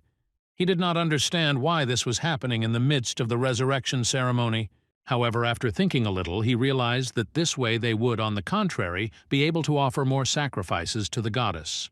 The king ordered to tell the shaman that they would have many victims and advised him to be careful. The orcs tried to hold the wall and block their way, while the united army tried to break through. The huge goblin picked up a cobblestone and broke through the fence. The Orc King froze, seeing his old acquaintance. Cranham only sarcastically noted that they had not seen each other for a long time. The guy's lightning step skill level has increased to 12.4%. Yanwu returned to the cave of the snake Akasha. Now these two monsters were about to fight, the Goblin King Cranham and the Orc King Proc. In truth, if you compare these two to Hargan, they were not inferior to him. It would be quite difficult to determine the winner and loser in this battle. Besides, it will only escalate the situation. More anger will brew and more destruction will occur. And all this energy had to be directed to Akasha as quickly as possible to saturate it. The orcs were terrified that the goddess was angry and tried to run away, fearing that she was going to kill them. As Yanwu thought, the snake was intoxicated by the taste of blood. Moreover, it had not been long since it had been resurrected. The snake was in a state of extreme hunger. But if it were to end up outside, where a bloody war was going on, wouldn't it go crazy? The snake moved away. Yanwu barely managed to jump away, getting out of its way. It headed northwest, which was the direction the monsters were fighting in now. The hidden parts of the tutorial were called hidden for a reason. There was definitely something big hidden here. The Akasha snake is initially at a difficulty level that is unacceptable for the tutorial. There also needs to be a reason why it is in that particular location. Even Galiad, who had been pursuing the snake for so long, could not discover the reason. But there must be something, and it could not be something insignificant. This snake must have a place where they can sleep or take a break from the outside environment. Feeling the sharp, cold wind, Yanwu knew he had found what he was looking for. The white ginseng spirit is one of the rarest spiritual beings. You can count them on your fingers. Such a thing could only be found here. The snake acacia was specially kept in this place to grow the spirit of white ginseng. Judging by its size, it had been grown for about 300 years. But for the best effect, about 500 years should pass, and acacia had to wait all this time. Yanwu apologized, saying that it would be hers from now on. The boy stopped abruptly, seeing that the spirit had noticed him. Yanwu admitted that the spirit was quite fast, but it wasn't enough. The guy had hunted for people like this spirit more than once. The spirit barely managed to jump back, noticing the collapse from above. Taking advantage of the moment, the guy hurried to grab his prey. Yanwu absorbed the hidden item, white ginseng spirit. He was overflowing with energy, and his magical abilities were strengthened. 92% of the energy stored in the spirit of white ginseng was transformed into his magic power. His body completely absorbed this energy. The restoration of the inherited skill has begun. The current restoration was 42.9%. Yanwu still couldn't control it as he was supposed to. However, he could now feel the magical power overflowing his body. As the skill level increases, the amount of magical power that can be controlled will increase, and the scope of its application will also expand. Pain somehow crawled out from under the corpses that had buried him. The first group was destroyed. However, the place where all these monsters were heading is exactly where Cain is. This guy is definitely up to something. He must be looking for some hidden item that no one has been able to find in the tutorial so far. Whatever he has planned, when he gets what he wants, Pain will definitely catch him off guard and take it by force. And besides, if he gets this reward, he will have a chance to catch up with Adora and Pant. As Yanwu thought, the secret to controlling magic was to accumulate more magic power and increase the recovery speed of the hereditary ability. Although he could only use magic power to activate this skill now, its capabilities would expand in the future. He would be able to channel magic power into a weapon, or concentrate magic into his legs to move faster. The applications for this could be varied.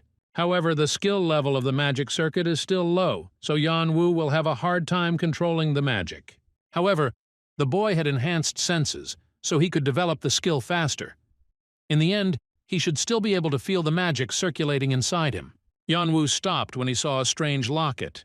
It held someone's precious memories, and it would be good to return it to its owner. Opening the locket, the boy saw a photo of Galiad's family inside. Apparently, he once hunted this snake for some unknown reason. There was definitely no mention of Galiad's family in the diary.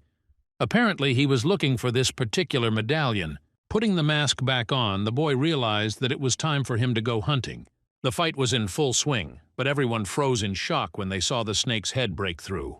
The goblin stared in surprise at the monster that had appeared. Prick, however, did not understand why the goddess had appeared here. The snake rushed forward, devouring everyone who appeared in its path. The orc did not understand where Cronim was going. He was supposed to die in battle. The goblin responded by saying that the well-being of his tribe was more important to him than such an honor. The orc king immediately ordered his subordinates to subdue the goddess. Cronim flew up, plunging his axe straight into the snake's head. Seeing the chaos around, the guy decided that the result was much better than he could have expected. The number of monsters has already been reduced to 10%. Thanks to this, Acacia has become approximately 1.5 times larger than her original size. Yet the two kings stood at the forefront, driving the monsters to one side, while the remaining monsters still valiantly tried to fight. But this won't last long. The Goblin King and the Orc King are already very tired. Yanwu decided that it was time to end this. His magic circuit mastery level increased to 0.7%. The guy's lightning step skill level has increased to 15%. Landing on the snake's head, the boy used the skill of Bathory's vampiric blade. The snake boss Acacia was destroyed. The guy got extra points for his efforts. The hidden quest, Resurrection Ceremony, and the surprise quest, Monster Attack, have been completed. Yanwu has received 5,000 merit points. After taking out Acacia's snake energy, Yanwu noted that it was originally about the size of his fist, but since Acacia had been sufficiently sated, its size had increased. The boy felt a surge of a huge amount of Acacia energy. which was turning into magical power. He also felt an explosion of anger. It took a corresponding amount of time and endurance to transform the enormous amount of anger and energy. Due to the imperfection of the dragon body feature, it was impossible to perceive all the magical energy. The renewal of the boy's body began. The system advised using magic power in a safe place. External influence would cause slowdown or deviation. The estimated time was 15 hours. The Goblin King and the Orc King looked at each other, not believing their own eyes. They noted that these eyes that they see are the eyes of a predator. Now it was clear that this whole mess was caused by this man. These two kings were equal in rank to Hargan, so they could be used to obtain a large number of merit points and tokens. Boss Prak was destroyed. Yan Wu received additional merit points. A few moments later, the boss Kranum was also destroyed. The guy received additional merit points. The remaining monsters now had only two options: fight to the end or flee. Yan Wu did not pursue those who fled. Only the weaklings remained anyway. However, he mercilessly destroyed those who tried to resist. He sank his teeth into them and absorbed all their energy. The more energy Yan Wu absorbed, the stronger his body became, and the speed at which his hereditary skill recovered increased. His desire and thirst for absorption grew with each passing second. He could do anything to become even stronger. After clearing hundreds of monsters, Yan Wu felt a little tired. He just wanted to rest in a quiet place. However, there was still one annoying guy left. Yan Wu sternly ordered him to come out of his hiding place. Pain emerged from behind the rock in fear, not understanding how the boy knew he was there. Yan Wu noted that it was obvious. The man had absolutely no control over his emotions. His fear could be felt. Pain admitted that he had been watching everything since Akasha went berserk. If the guy had that kind of power, then he was able to take over all the hidden parts of the tutorial that are here. Pain stated that the boy's strength was monstrous and he must take possession of it himself. Yan Wu didn't understand why this was happening. The man had told him not to pretend. He knew perfectly well that the boy couldn't even lift a finger. Yan Wu calmly stated that he was not actually alone here. Galiad reported that the forest suddenly became noisy, and he wanted to see what was going on there. After looking around, he assumed that it was the guy's doing. The speed of the characteristic transformation increased. As Pain said, Yan Wu really didn't have the strength to move a finger, so the elf appeared just in time. The boy didn't know if it was a coincidence or a gift from fate, but now he could rest. Yan Wu also added that he had a gift for Galiad. The elf immediately rushed forward, managing to catch NWU's exhausted body. Galiad didn't understand what he was thinking, and decided that he would never be able to understand this guy. The changes have been successfully completed. The enhanced skeleton feature has been changed to iron body. 94% of Akasha's energy has been converted into magical energy. Strengthening of the physical shell has been confirmed. Yan Wu has become stronger. Recovery of the inherited skill has been accelerated. The partial dragon body has changed to a nearly complete dragon body. Yan Wu had absorbed such a large amount of energy, but the restoration of the inherited ability was not yet complete. He was afraid to imagine how powerful this skill was. Thanks to this long battle, the guy achieved impressive results. And in particular, one of the best achievements is the development of the skill magic chain. Yan Wu admitted that it was a strange sensation. It was both different and familiar. It felt like something new had appeared in his body, but it felt like it was supposed to be that way. There was also a difference when using magic. Now he could use it as he wanted. He decided to do some research to understand how to use it. His senses were heightened. The sensation was similar to what he felt when he first used a skill that enhanced his senses. Besides, it seemed to the boy that these sensations were familiar to him. Yan Wu was surprised to see Galiad enter. The elf said that it looked like the guy had just woken up and asked him to lie down. It would take him some time to come to his senses. Galiad also added that he examined the boy. Yan Wu didn't quite understand what he meant. Galiad reminded that the boy had to strengthen his body, but nevertheless he needed a safe place, so he asked the elf for help. However, Galiad noted that something went wrong, and the guy asked to tell him more about it. The elf was referring to this enormous energy of Akasha. The boy had absorbed something similar before. Galiad didn't know for sure whether the boy's body could withstand so much energy. Either the body would absorb all the energy or it wouldn't be able to withstand the load. One of these could happen at any moment, so the elf had to put his hand to it. Galiad warned that if something similar happened in the future, the guy should not absorb everything in a row, because he still would not be able to become a real dragon. Yanwu was able to acquire a strengthened skeleton, start the process of restoring the hereditary skill, and therefore will be able to fully complete it. But Galiad didn't know that. Besides, the guy had given him back the thing he was looking for, so it was a kind of gratitude. The elf used similar technology to the one he uses to create Undine's tears. In addition, it was necessary to use the boy's innate abilities to tame this flow. Yanwu sincerely thanked the man, and Galiad was surprised that the guy would only repay him with ordinary gratitude. Yanwu promised that he would definitely repay him as soon as he had the opportunity. Galiad noted that although the guy had behaved rudely, everything was fine. In the end, the elf only thanked the boy for finding his loss. Yanwu noticed that the medallion he had found was sparkling on Galiad's chest. The magic Galiad spoke of is called the divine water of Undine. He applied to the human body the method used to make tears. He said that it was possible to apply this technology and confine the energy that was overflowing the body into a vessel. As a result, while Yanwu slept without suspecting anything, his body absorbed the magical power much more easily, and his senses also became much more acute. Galiad said that the boy needed to rest properly for 3 more days, but realizing that he had a high recovery rate, the elf allowed him to leave. Galiad was surprised that Yanwu was seriously injured, but was now moving at incredible speed. Besides, this method of movement suited the guy very well, as if he had been like this from the beginning. Yanwu finally understood what it felt like to use magic. It was enough for him to simply direct the magic power to his legs. It was incomparable to what it was before. Just a little more than 1% was enough. That was how big the difference was. Or maybe the skills the boy knew before were simply ineffective. He wondered what would happen when he finished restoring his hereditary ability. Before Yanwu passed out, he had completed 2 quests, so he decided to start with the hidden quest now. The boy received a black bracelet that was very dear to the owner of the snake Akasha. The snake missed its owner very much and hoped that he would return someday. The system informed the owner of this bracelet that he could collect the souls of the dead. The guy concluded that this was not a very good occupation. The souls of the dead turned into ghosts. They lost their former memories and strength, retaining only hatred. The black blade absorbed the souls collected and converted them into dark magical energy. By covering the surface of the weapon, it can impose a curse on the enemy when striking.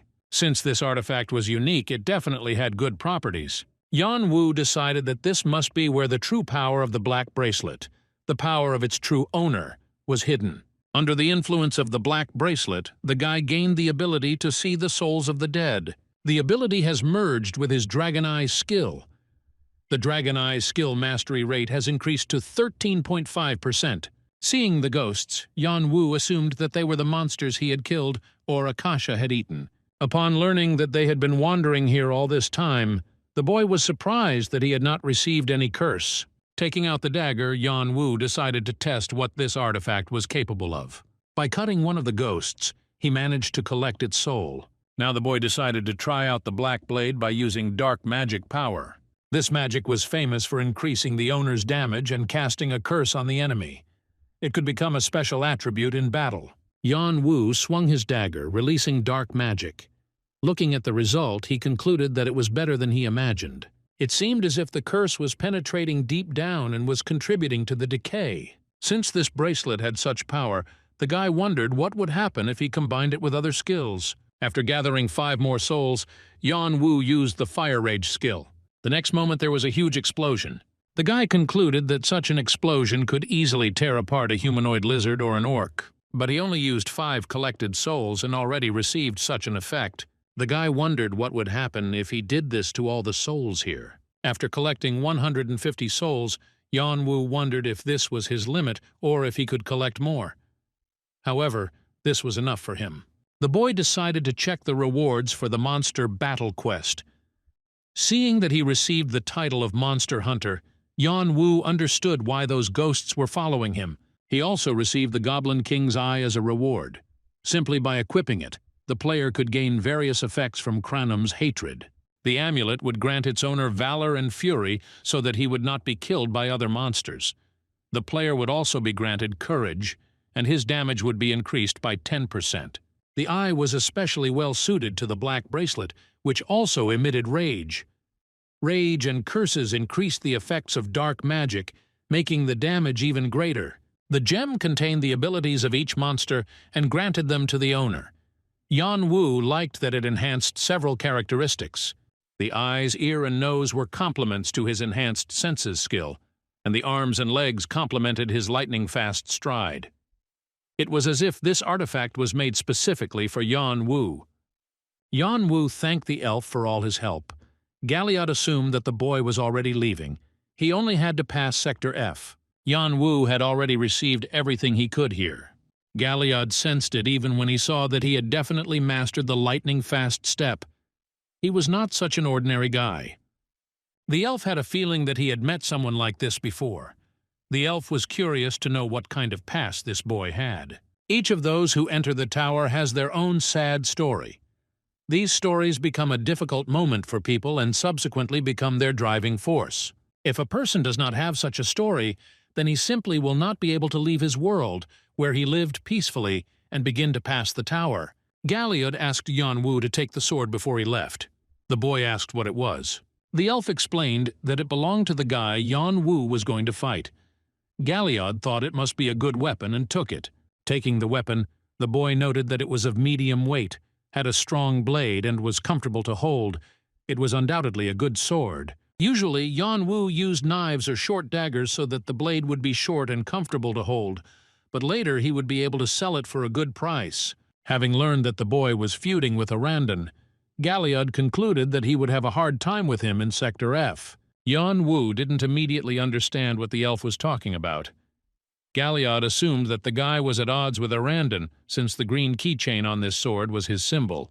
Yan Wu realized that this was not just a group of scavengers. This was Arandon, the island of the blue flower. Arandon was behind the scavenger group. They had been deceiving other players all this time, saying that they were taking care of the tutorial's safety. Yan Wu realized that if Kang and Doyle realized this fact, they could be captured. Since it was Khan and Doyle, they could stand up for themselves, but if it was Arandon, then that was a completely different matter. It is unclear how many players there are and how strong they are. In addition, behind them is the Blue Flower Island, which is one of the 8 strongest clans of the tower. If Khan and Doyle had dealt with Arandon, then rumors would have spread throughout Sector E. But he hadn't heard anything like that yet, which meant they had lost the battle. Yan Wu wondered if Kang and Doyle were friends or just strangers to him, if he wanted to get involved in this or if he should just stay out of it. "Brother, you were a hero to me, and I hope you will remain one even after I am gone." These were the last words that Yan Wu left in his diary. After that, the answer became obvious to Yan Wu. 5 swords were driven into his brother's heart. 3 of them belonged to those they called lords. 1 belonged to the one he loved, and the last one belonged to a friend he trusted. Galiad assumed that the boy was going to start a war. Yan Wu asked how he knew that. The elf said that he had once been a warrior, fighting for his own kind. He had been a fool, thinking that the whole point was to fight. Yan Wu was the same. Galiad noted that they were very similar. Now he saw a gleam in the boy's eyes that meant he was ready to start a war. The elf sensed it when he first met him. Yan Wu is like a fighter ready to challenge the entire world. But now everything seemed much more serious. If the elf was wrong, then there was something wrong with his intuition. He asked if the guy needed his help. Yan Wu knew that everything should go smoothly with Galiad. He was one of those who had the ability at the rancor level. The guy did not know whether he could destroy Arandon himself.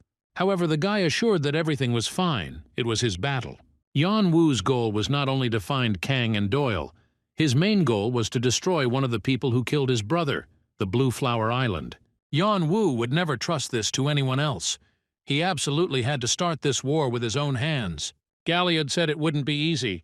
The boy simply noted that nothing comes easy in this life. The elf had no choice but to wish Yan Wu a safe journey before leaving. Yan Wu tried to find out the reason why Blue Flower Island sets up several prisons with people. If you look at it that way, these dungeons are a pretty inefficient structure. If their purpose was to steal artifacts and tokens, then a simple robbery would have been enough. Yanwu knew that there had to be something that couldn't be detected from the outside, something that could be their most vulnerable spot. If the guy is lucky enough to find out about this and take matters into his own hands, this will be the thing he can use to destroy the Blue Flower Island. The 8 clans that crushed Atria and killed his brother. Especially among them is the Blue Flower Island. It is in this clan that there is a man who plunged a sword into Zhang Wu's heart. It seems like the war will start even earlier than the guy expected. In that case, Yanwu already knew what he had to do. He had to finish all the preparations before the battle began. Seeing that he had about 4 days left, or to be more precise, 3.5, the guy concluded that this was not enough. During this time, Yanwu had to destroy Arandon and finish the passage. He had to make sure that they didn't have time to understand anything and attack without a break, and when their strength runs out, break through in one go and get rid of them completely. From Arandon's base and his leadership, from everything. Yanwu was determined to finish all of this in one day. Sitting on Arandon's Abaza in Sector F, Beetle inquired about the boy's whereabouts. The guy reported that they still couldn't find him. The entire Sector E was burned out. Beetle was sure that something would definitely happen in the place where the guy was. After that unexpected battle of monsters, about 70% of their composition was destroyed.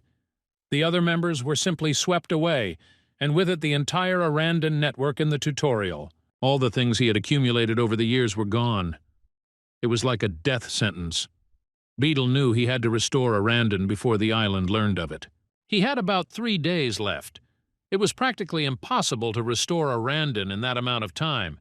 They would find out everything by the end of the tutorial. There was only one way out of this situation, to complete this thing. If the man does this, he can rise in the ranking. The man also persistently asked him to finish this. Although it is quite a difficult task and Beetle has not been able to complete it yet, they had reasons for using players and monsters as materials. The man suddenly smiled contentedly, realizing who might be the next suitable victim. The guy in the mask. He'd want to catch them off guard somehow, and this time he had a better reason. The guy said that they checked Yanwu's movements, and it seemed that he had entered Sector F. The man ordered them to bring him to him, even if they had to search every corner of the sector. Beetle decided that he needed to finish collecting the remaining materials first. The man who entered cheerfully asked how the bloody blade and the foxtail were doing. How could I not understand what they needed? Was it not enough for them that they threatened them? The man noted that he simply wanted to tell them something. He said that the boys would become expendable material for the stone. The stone is an item that can be made by sacrificing players captured by Arandon and the scavengers. It was the result of a dirty experiment, something that shouldn't exist. Originally, they were going to slowly suck the energy out of the boys' bodies, but now they had to hurry. The boys should be happy, because they had shortened their suffering. Kanu didn't care if he died because of his reckless bravery, but he was very sorry that he had led Doyle down the wrong path. It pained him to think that Doyle had been subjected to the same circumstances. This child who had left home trusted only him. If only Khan could somehow free him, but the man was powerless. And this time it all happened again. The men suddenly raised their heads, hearing some strange noise. The place was specially located so that those inside would be protected from earthquakes, so the man did not understand what was going on there. The guy who flew in reported anxiously that an invader had appeared outside. Beetle did not understand why this was happening now and asked where the invader was now. The man ordered everyone to defend themselves, not understanding where the attacker came from. Yanwu used the goblin leg skill, rushing forward like a bullet.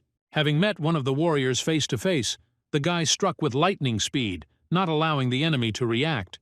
The Goblin King's eye detected an invisible danger nearby. Yanwu managed to jump back in time, and the 3 swords that were rushing towards him hit the ground. The boy used a black blade and rushed at the attackers. The number of souls collected had already reached 118. The warriors began to flee from the battlefield, believing that the guy was not a human being. Using his ability, Yanwu directed the explosion towards the fleeing people. The warriors watching this from the side did not understand how this was even possible. Yanwu believed that since his main opponent was not coming to him, he would come to him himself. Raising his head, The boy saw the one he had been looking for so long. The man was standing on the roof of the building, watching his opponent. Seeing Mr. Biddle, the soldiers rejoiced, believing that they were saved. The man noted that the guy in the mask, like a pathetic rat, had been hiding somewhere all this time, and now dared to brazenly show up. Feeling the man's energy flow, Yanwu realized that she seemed familiar to him. The guy wondered if he could know such a powerful aura, if he could see this person. The swords that were stabbed into Zhongwu's chest. There were 5 of them in total. 3 of them were from those he called lords, 1 from her lover, and the last from the one he trusted and called his friend. Liant was a man that Yangwu considered a friend and trusted, a man that he could safely trust to watch his back. However, he betrayed the trust and plunged the sword into his brother's heart. There were other players around him, whom Liant called brothers, and among them there was another man who only chuckled after stabbing Yangwu with his sword. After learning that it was Beetle, Yanwu decided that it would be his brother's first gift. The man told Gran to send a message to the Blue Flower Island and tell him that a strange guy had attacked Arandon. But before the subordinate could take a single step, his head was blown off by a powerful blow. Yanwu told the man to stop this useless nonsense and attack if he was going to do so. The boy thought it was good that Beetle had no intention of running away. The man understood that the guy wouldn't have gone wild here if he hadn't had a couple of tricks up his sleeve. However, Beetle was going to show him how useless his worthless skills were. Beetle was one of those Blue Flower Island players who focused on capturing. Yanwu didn't understand how he ended up in Arandon, which was focused on the tutorial. Arandon, scavengers, Blue Flower Island, dungeons with players, Beetle, and the one behind him. Liant became part of Blue Flower Island at the cost of killing Yanwu's brother. But he was unhappy that he could not become the head of the island. If he had something in mind, the best cover for his plans was Arandon. Almost everything matched. The man didn't understand how this was possible because the players who entered the tutorial were only now struggling to gain their pathetic abilities. Beetle was surprised that the boy managed to hit him. Yanwu noted with a smile that it turned out the man didn't know how to fight. Before this, the guy thought that Beetle could fight properly, but it seemed that his skills had dulled during the time he spent among the newcomers. The man stood there dumbfounded, surprised that Yanwu knew him.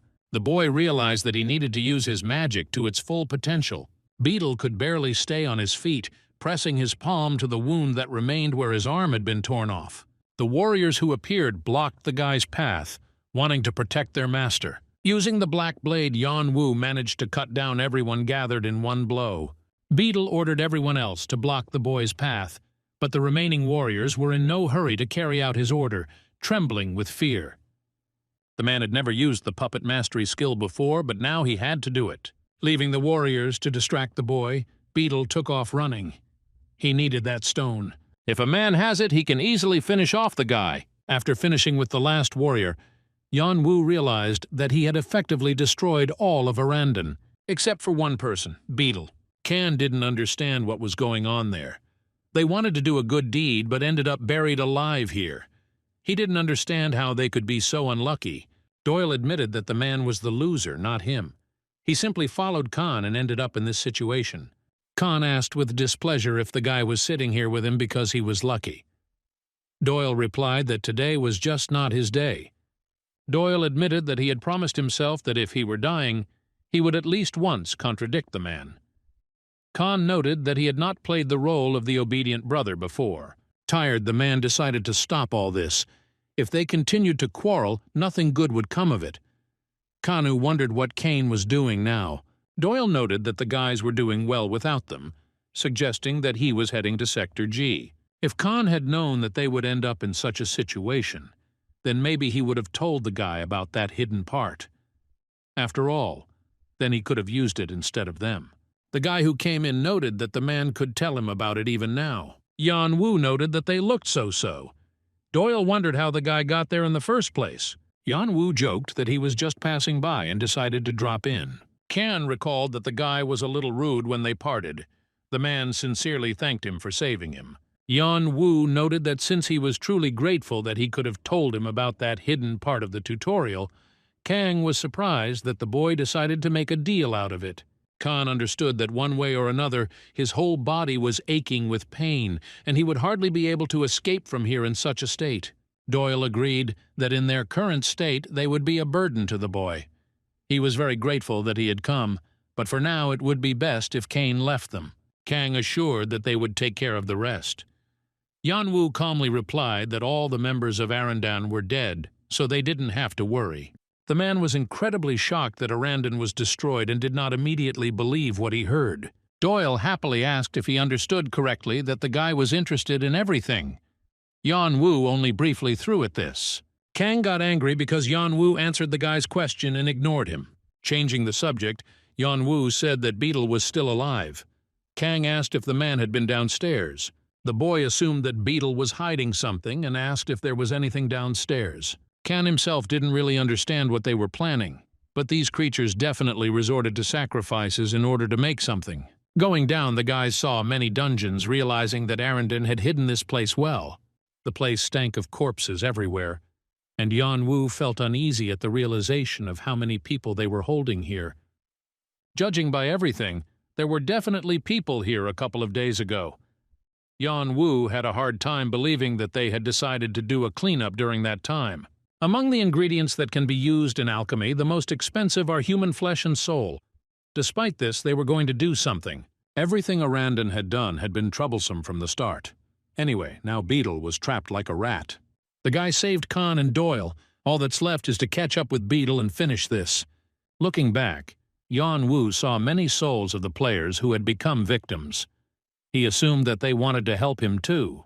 The guy agreed, but said he had one condition. The man somehow hobbled to the right place, barely able to stand on his feet. All this time, while his comrades were climbing the career ladder, the man waited patiently and put all his strength into this stone. One day he was going to give this thing to the owner to help him be reborn as a true king.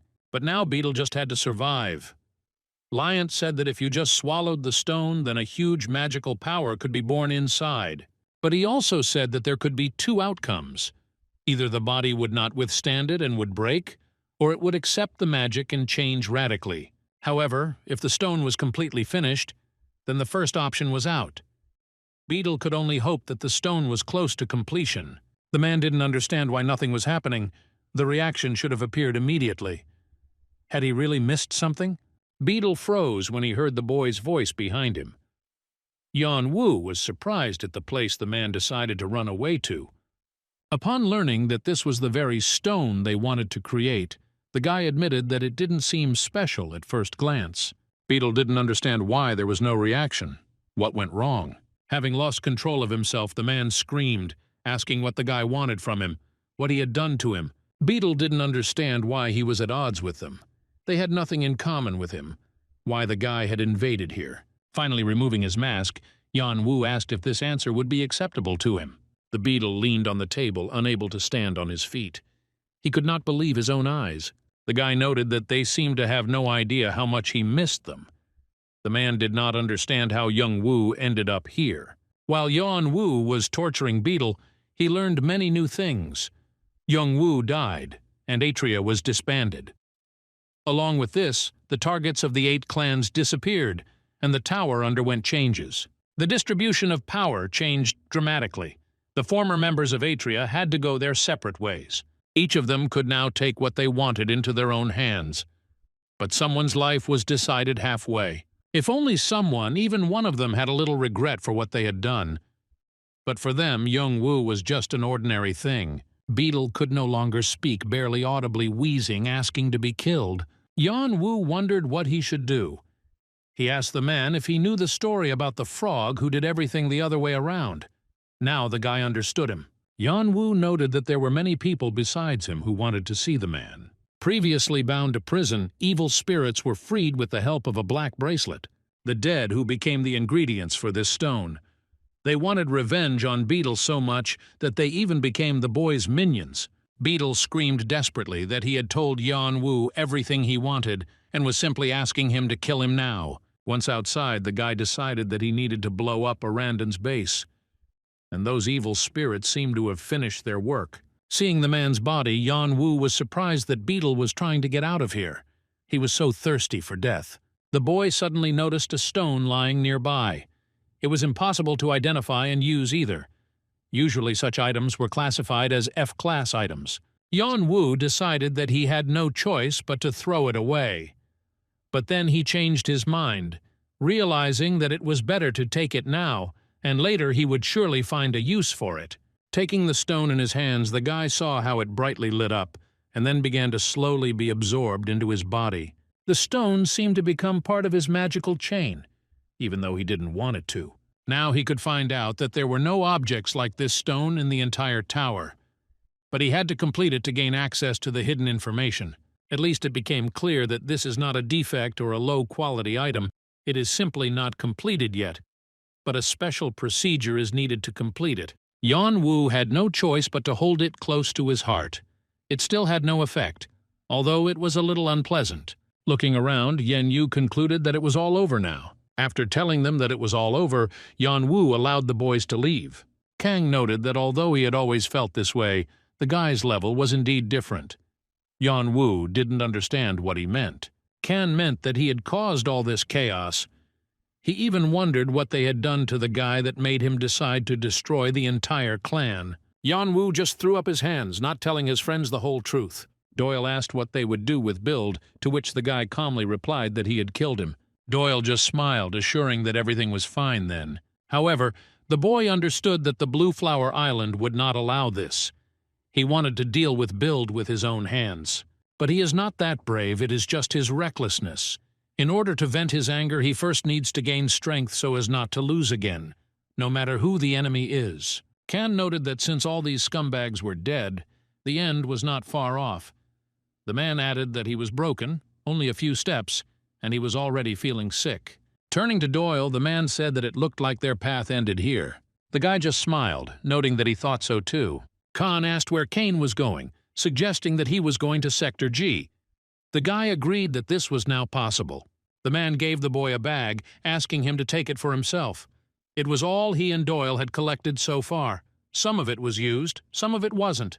Yan Wu stated that if they were trying to repay him with this, then he didn't need it, and they could keep it for themselves. Khan assured that this is not the case at all. They are simply leaving the tutorial. The man admitted that while the guy was wreaking havoc among them, he and Doyle had a serious discussion. They won't be able to go to Sector G in their condition. They won't be able to maintain their rating, and besides, they might get caught by other players again. So they decided to quietly leave this round to try next time, adding that there was no point in it if they couldn't get to first or second place. The player who can climb to the first place will receive a corresponding prize. That's why Yan Wu tried so hard to accumulate more points. The guy was surprised that you can start again if you quit the round. It turned out that there were many players who tried to complete the tutorial several times. They fight until they get the right to enter the tower.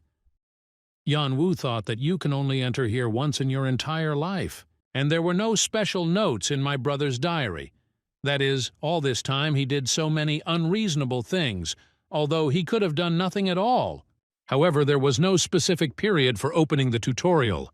The tower itself opens it when the right time comes. At least next time we can try again. Who knows how long we'll have to wait. Either way, the guy had fun. He was even able to capture Beetle and meet good players. Yan Wu was surprised that they wanted him to take everything. Kong noted that it would be better for someone to use it rather than just throw it away. The man really hoped that the guy would be able to punch Pant and Adora in the face. Doyle noted that Khan looked completely inappropriate at the moment, to which the man simply asked him to shut up. Doyle was unhappy that Khan had decided to just blame everything on Kane since they couldn't handle it. The man didn't understand what else he should do. Yan Wu remembered that he had seen and heard these names before.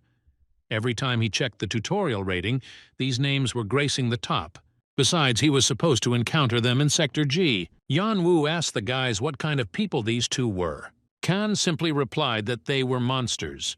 He had tried to surpass them so many times, but it was all useless. They were just monsters. So he wanted the guy to take it and make sure he got to number 1. Khan said they were giving him their spot and said it sounded cool. Yan Wu agreed to do his best for them. That was exactly what the man wanted to hear. That was what a boy should show on the battlefield: friendship and competitive spirit. Yan Wu put the crown on himself, hearing Kang and Doyle burst into laughter nearby. He had a little more than a day left in the last sector.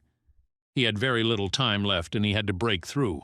The hidden part of the tutorial that required the crown of Hargan was located in the deepest place, the den of the Echidna. Kang and Doyle told Yan Wu about this and also explained how to get there. He went down into this lair, gradually destroying the echidnas until he reached the location with the boss. He was comparable in strength to Akasha. If the guy didn't have the crown of Hargan, who knows, maybe he would have remained buried in this lair or been killed by the boss. However, Yan Wu managed to deal with the enemy and find the sword. Vigrid is the final piece that Khan and Doyle prepared for Pant and Adora. Watching the guy, the troll noted that this man was indeed very greedy. He dealt with Akasha and even got to Arandon, and now he's got to Vigrid. Even though he entered the tutorial a little late, he still got hold of these hidden items that seemed to be waiting for him. There were no more than 12 hours left until the end of the tutorial. The troll was interested in what else the guy could show during this time. This show must have been even more exciting because only he knew about everything. Only the highest-ranking moderators could restrict access to these records. There were also moderators who neglected their duties and made various deals with players. So it was better to hide this to avoid bad consequences. Finally, the guy got here. This was the last sector, the last step. This challenge was similar to the token-collecting ones, but compared to the previous sectors, here the confrontation between the players was open. Because of this, the place was in chaos, with everyone fighting in brutal duels. Young Wu only said two things about this place: battle royale and chaos. This is the place where the battle between the best players takes place. But it is also a place where things change quickly. The most unexpected turn of events could happen here. The guy stopped in surprise, feeling a strange, powerful aura. The people standing in front didn't believe that this was even possible in the tutorial and thought that they were just monsters. The man laughed heartily, admitting that he found it funny to see how the crowd was trying so hard not to fall through. Noticing the protruding, sharp fang, purple hair, golden eyes, and the horn right on the temple, Yan Wu realized that this was Pant and Adora. Among all the creatures in the tower, only the one-horned ones were called the embodiment of martial arts. Pant asked what he was doing.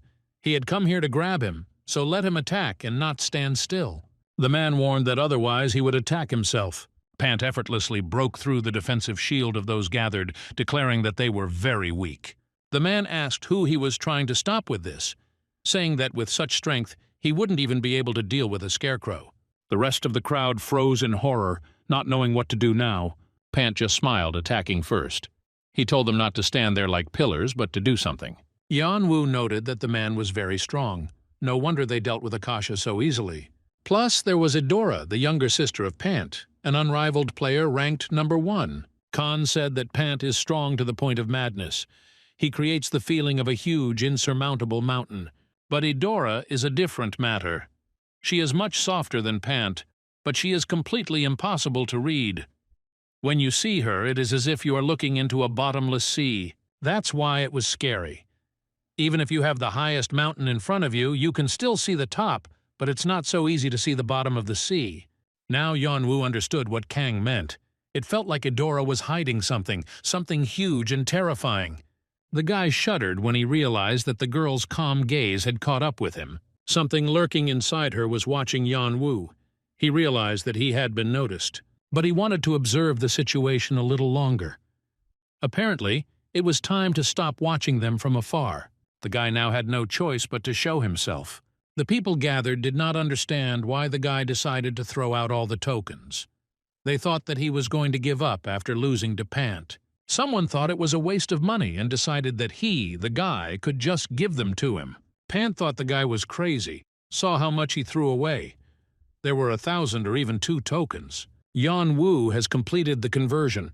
All tokens have been successfully converted into merit points and added to his main account. The tutorial rating has been updated. Now, with a score of 109,984 points, the guy has broken into first place. The girl thought it was impossible. Since this round of the tutorial had started, she had never seen anyone break into first place. The bait was cast, and Yan Wu knew it was time for him to try out the sword. In the long-forgotten Silver Age, there was a holy sword that the greatest heroes coveted. However, this sword was transformed into a demonic weapon. Even after passing through several eras, the holy sword could not return to its original form. In order to return the weapon to its original form, a special condition must be met. Most of the sword's abilities were hidden. In order to open them, you need to have a certain qualification or fulfill a special condition. The assembled did not believe that such a powerful weapon existed. They realized that even if they shared this tasty morsel among everyone, they would still be able to rise in the rankings. Plus, he was a solo player, meaning if they caught him, there would be no consequences. Even if he was as strong as Idora or Pant, no matter how strong he was, the guy wouldn't be able to withstand such a huge number of players. Bigrid was originally the name of the battlefield where divine beings and heroes fought. However, its current capabilities were quite impressive. The first ability was to bless the sword. The hatred of the previous owners changed the divine powers of the sword into a curse. This ability was something that Khan and Doyle particularly focused on, with Khan saying it was one of the easiest ways to overtake the greats Pant and Idora in the rankings. Bigrid's power will increase proportionally to the strength of Pant and Idora, so the guy will be able to match them in strength at once. Yan Wu only had to pass the last sector. He needed to accumulate demonic energy in advance, so he decided to deal with this little thing first. Realizing how dangerous this would be, the other players began to defend themselves. Having recovered from the blow, the guy was glad that he was alive, but as soon as the smoke cleared, he saw Yan Wu and immediately screamed in fear. Although Khan and Doyle mainly talked about the sword's blessing, it actually had another ability that was quite good: Blessing of Poison. When the final blow was dealt to an enemy, a curse would begin to affect everyone nearby. Infected players had reduced defense and movement speed. After a few moments, Yan Wu managed to finish off all the gathered losers. The guy's next target was Idora. However, Pant managed to run out in front of his sister, delighted by the appearance of a real opponent and not these little losers. The man asked if he could go, to which Idora noted that he had never needed her permission. However, taking pity, the girl promised that she would not tell her father anything. Pant was about to head towards the boy, but Idora reminded him that he had to leave something behind. By handing over the artifact, the man raised his sister to first place in the ranking. The assembled were shocked. No matter how close they were, giving away 60,000 points was simply amazing. Pant asked not to compare them with these weaklings because they had different levels from the start. The man hoped that his opponent would fight with all his might. It was known only to his one-horned clan, but their hereditary skill was the Thunder Fist. Pant was going to just go and take all the guy's points. The man noted that Yan Wu was quite good, perhaps even more than good. Pant wondered where he should start then. Yan Wu thrust his sword into the ground, causing a shockwave to spread across the entire area. Pant didn't believe it was possible. Born into a royal family, he learned many martial techniques. He had absorbed Akasha's energy and was now overflowing with incredible magical power. Therefore, he could not lose so easily. The man understood that the one who was to become king could not lose, so he could not retreat. Pant learned this from his father, and this was his true strength. The man found all this very interesting. He admitted that he did not think he would meet such a player in this place. Idora, who stood behind her brother, watched the duel very closely. The sudden attack caused dust to rise up, obscuring his view, and now Yan Wu couldn't recognize Pant's movements. However, the guy decided that in this way the man would not be able to see his movements either. However, Pant suddenly appeared next to him, hitting Yan Wu in the chest with all his might. A barrage of blows rained down on the guy, which he did not have time to respond to. Pant grinned smugly, deciding that this was the end. Yan Wu knew this was bound to happen, a skill he had never used before. Foresight. The last time he checked this skill was before he went to Sector G. After that, he left this skill for a long time and did not remember it. It allowed him to see a certain fragment of the future. While on the battlefield, Yan Wu saw how countless lives were cut short in a matter of seconds. It seemed to him that if only a person could foresee even a couple of seconds of his future, then he could save his life. This skill gave the guy the ability to foresee only a few seconds. To use it even once, he had to spend 2/3 of his total magic. The biggest problem was to guess the right moment to use this ability, because he could not accurately predict when his life would be in danger. In a duel with an opponent, the situation changed very quickly, so 3-second foresight might not be enough. It was also necessary to have time to analyze the situation. Yan Wu wondered if he could increase the limit of his abilities by predicting the future, and if he failed, he would die immediately. But it seems that the guy got into the swing of things after succumbing to the excitement. In the end, It all turned out not so bad.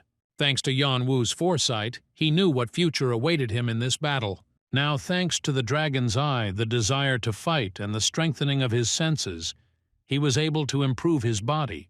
And after he uses lightning step, the guy will use his magic power at full power. Pan thought that the end had definitely come. Yan Wu agreed, but noted that the end had come for a man. Using the sword's blessing, Yan Wu slashed at his opponent without thinking. Realizing that the boy had one more second, he chose Idora as his next target. In Yan Wu's vision, the girl counterattacked his blow. Now came the most important thing. If everything went according to the prophecy, then Idora should collapse, bleeding. Yan Wu was surprised to see that the girl had only blocked his blow. He didn't understand why, since he hadn't made any mistakes. Holding the sword in front of her, the girl acknowledged that her opponent was very strong. Yan Wu finally saw Idora's eyes, realizing what she had been hiding for so long. The girl was able to penetrate his vision. Insight is a skill that allows one to see through the essence of objects. However, due to the incredibly difficult learning process, only Idora was able to master it. Insight gives her the ability to see through reality. With this skill, she can determine the thoughts and actions of her opponent, blocking almost any attack. Yan Wu's predictions were simply blocked. His skill's duration had expired. Idora asked if the boy was going to continue. Hiding his weapon, Yan Wu said that it was time for them to finish. The girl admitted that she was impressed that the guy was fighting so many players at the same time, including her brother. It was the first time Idora had seen a player like him. She would have liked to give him first place, but they had their own good reasons. Yan Wu didn't understand why the girl suddenly decided that he was going to give up. The boy raised the balls up, showing them to Idora. The girl froze in amazement, only now noticing that her talismans had disappeared. Yan Wu guessed that Idora's eyes had a limitation. She could only foresee what was within her field of vision. As one of the daggers fell, he cut the rope on her belt that held the golden crystals. Idora was so focused on just the big attacks that she missed it. Yan Wu assured that he would take care of it. The ranking was updated, putting the guy in first place with 500,000 points, while the second place, Idora, only had 60,000. The assembled people understood that even if the boy had not stolen the golden talismans from Idora, he would still have taken first place. Self-interest. He was a player who absorbed everything in his path. Using the lightning step skill, Yan Wu quickly ran away. Idora felt bitterly disappointed by her first defeat in the tutorial. It was a complete rout. But the girl couldn't help but notice how cool her opponent was. The system has indicated that the tutorial time has ended and all players will be moved to the waiting area. People looked around in surprise, happy that the tutorial was finally over. Players poked at Yan Wu, discussing his victory. Some thought it was impossible that he had defeated the one-horned siblings, while others wondered what his true face was. Rumors reached even those who weren't in Sector G. Yan Wu didn't expect that he would attract so much attention. There was only one way to get Zeus's key. Basically, there are two places the guy must go when he enters the tower. The first place is the house of the Atria clan, and the other is the treasury of Olympia, the place where the ancient deities kept treasures.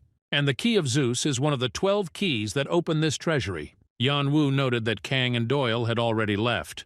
They said they were going to leave right away. But the guy still felt a bit sorry that he couldn't meet them here. The guy turned around abruptly, hearing a familiar voice calling her. Yule said that he heard about the masked newbie who appeared in the tutorial, and immediately realized that they were talking about the guy. Yan Wu noted that he had become more cheerful and guessed that Yule had found Frisia's garden. He reported that he had found it by chance in the waiting room of Sector B. In this garden there is a spirit with whom a contract can be made. As a sorcerer, Yule had outstanding abilities. Yan Wu believed that if he could learn elemental magic, he would achieve considerable success, and it seems he was not mistaken. Using the dragon's eye, the boy saw that Yule was no longer the same as before. It seemed that he had achieved great success. Yan Wu asked if the boy had found any hidden objects. Yule said that he had met a mentor. The guy assured that his mentor was not like those people, and he was truly grateful to him. Yule suddenly bowed, expressing his gratitude to Yan Wu. Thanks to him, the boy was able to change his thinking and meet a good mentor. Yule assured that they would definitely meet again someday. Yan Wu felt like the boy had taken a step closer to the tower. He hadn't expected that. The troll that appeared happily declared that he was very glad that he was able to see their faces again. He bowed, saying that he was glad to see the esteemed players, and introduced himself as the tutorial administrator, Ibjolker. The troll noted that they all did a great job. Their excellent agility, which they showed in the tutorial, and their ability to make decisions were amazing. Ibjolker hoped that they would continue to display such remarkable qualities as they progressed through the tower. The next moment, the troll rushed to present the results of this tutorial to everyone. Everyone gathered was shocked. Usually the leaders of the tutorial received from 50,000 to 100,000 at best, and here the first place received 510,000 points. Yan Wu felt an evil breath nearby as he saw his brother and sister standing nearby. Eudora smiled sweetly, whispering a congratulation with just her lips. Using the dragon's eye, Yan Wu concluded from the aura that this congratulation was sincere. The boy did not understand how he managed to make a good impression on Eudora. Having reported that the first in the ranking received 510k points, Ibjolker noted that this is the highest result not only for this round, but also in the entire history of the tutorial. As a reward, Yan Wu will be able to place his name in the Hall of Fame, where only people who have received the highest number of points on each of the tower's stages can do so. Undoubtedly, such an honor is an outstanding achievement. It is the glory that any player desires, but Yan Wu declined the registration of the name. The troll noted that the guy really had a unique character, but still, sometimes there were people like him who did not flaunt their abilities. Ibjolker snapped his fingers and announced that it was time for the awards to be presented. Yan Wu received the ibis egg and the lion helmet of the Beast King. All of these could be exchanged for other items, although Yan Wu noted that these items themselves looked pretty good. In particular, the Key of Zeus, with which one can open the treasury of Zeus, the ruler of the heavens. To the uninitiated, it looked like a simple F-class item. In fact, many of the first-place players thought the key was useless, so they either threw it away or lost it somewhere. But later these players learned about the true purpose of this item and greatly regretted such an omission. In order to complete this clue, 11 more items must be collected. Of course, all the remaining items were hidden. Without a doubt, it won't be easy to get the remaining keys, but Yan Wu is determined to open the Olympus treasury no matter what. However, holding this key in his hands, he had the feeling that now, finally, everything was over. The troll said that this was the end of them. All the players had done a great job and he would see them again sometime. Players who have been granted access to the tower will receive a separate notification. If someone has not received it, they will be able to try their luck another time. Finally, Ibjolker reported that the exit was located at the bottom of the room. Yan Wu received notification that he had proven that he had enough ability to enter the tower. The guy was about to leave when he heard someone calling out to him. Pant approached and asked if Yan Wu had used the artifact back then in Sector G. The man suggested throwing all these tricks aside and fighting one-on-one. He believed that the guy would not be able to refuse if he considered himself a real fighter. After thinking for a moment, Yan Wu said that he was giving up. Pant was stunned by his action and did not even immediately hear what he said. Yan Wu repeated that he was giving up, not understanding why the man was not happy with that. He wouldn't fight someone who had already given up. Having said that they were done, the guy hurried away. Pan told him to stop, assuring him that they weren't finished yet, but Yan Wu had already disappeared. As soon as the tutorial round ended, rumors spread through the various tower communities at incredible speed. The guy swept through Sector G and took over everything he could. The one who crushed the One-Horned Twins. That's why he got the nickname Big Shot. Of course, many clans had their eyes on him. They all tried to find out about the recruit's true face, but no one could find any information about him. The rookie wore a mask at all times, hid his name, and didn't even register it in the Hall of Fame. Ultimately, the identity of this new recruit was completely shrouded in mystery. Various promises and guesses accumulated like a snowdrift. Yan Wu felt like something he could only see in a dream. And what immediately caught the eye was a very tall tower, located in the middle of the Endless City. The Divine Tower Obelisk. Inside the tower were the top players, the best clans, the people who were connected to young Wu. All of them were the ruling elite of the tower. All his brother's actions seemed like a challenge to them, so he could no longer do anything. But now everything was different. Yan Wu would look at them with his brother's eyes, speak to them with his brother's voice, and take back everything they had done to him. The guy looked around trying to figure out if this was really it. Judging by the photo, these were the same neighborhoods. Stopping near the old forge, the guy assumed that this was the place. He went inside, apologizing for disturbing them. Looking around, he saw that something had happened here not long ago, but there was not a single spot on the weapons. All the items were of high class. There was also Henov's black metal helmet, which hid its owner in the darkness, and a battle bow, and a very strong and durable high-class sword. Yan Wu suddenly stopped abruptly, noticing something interesting.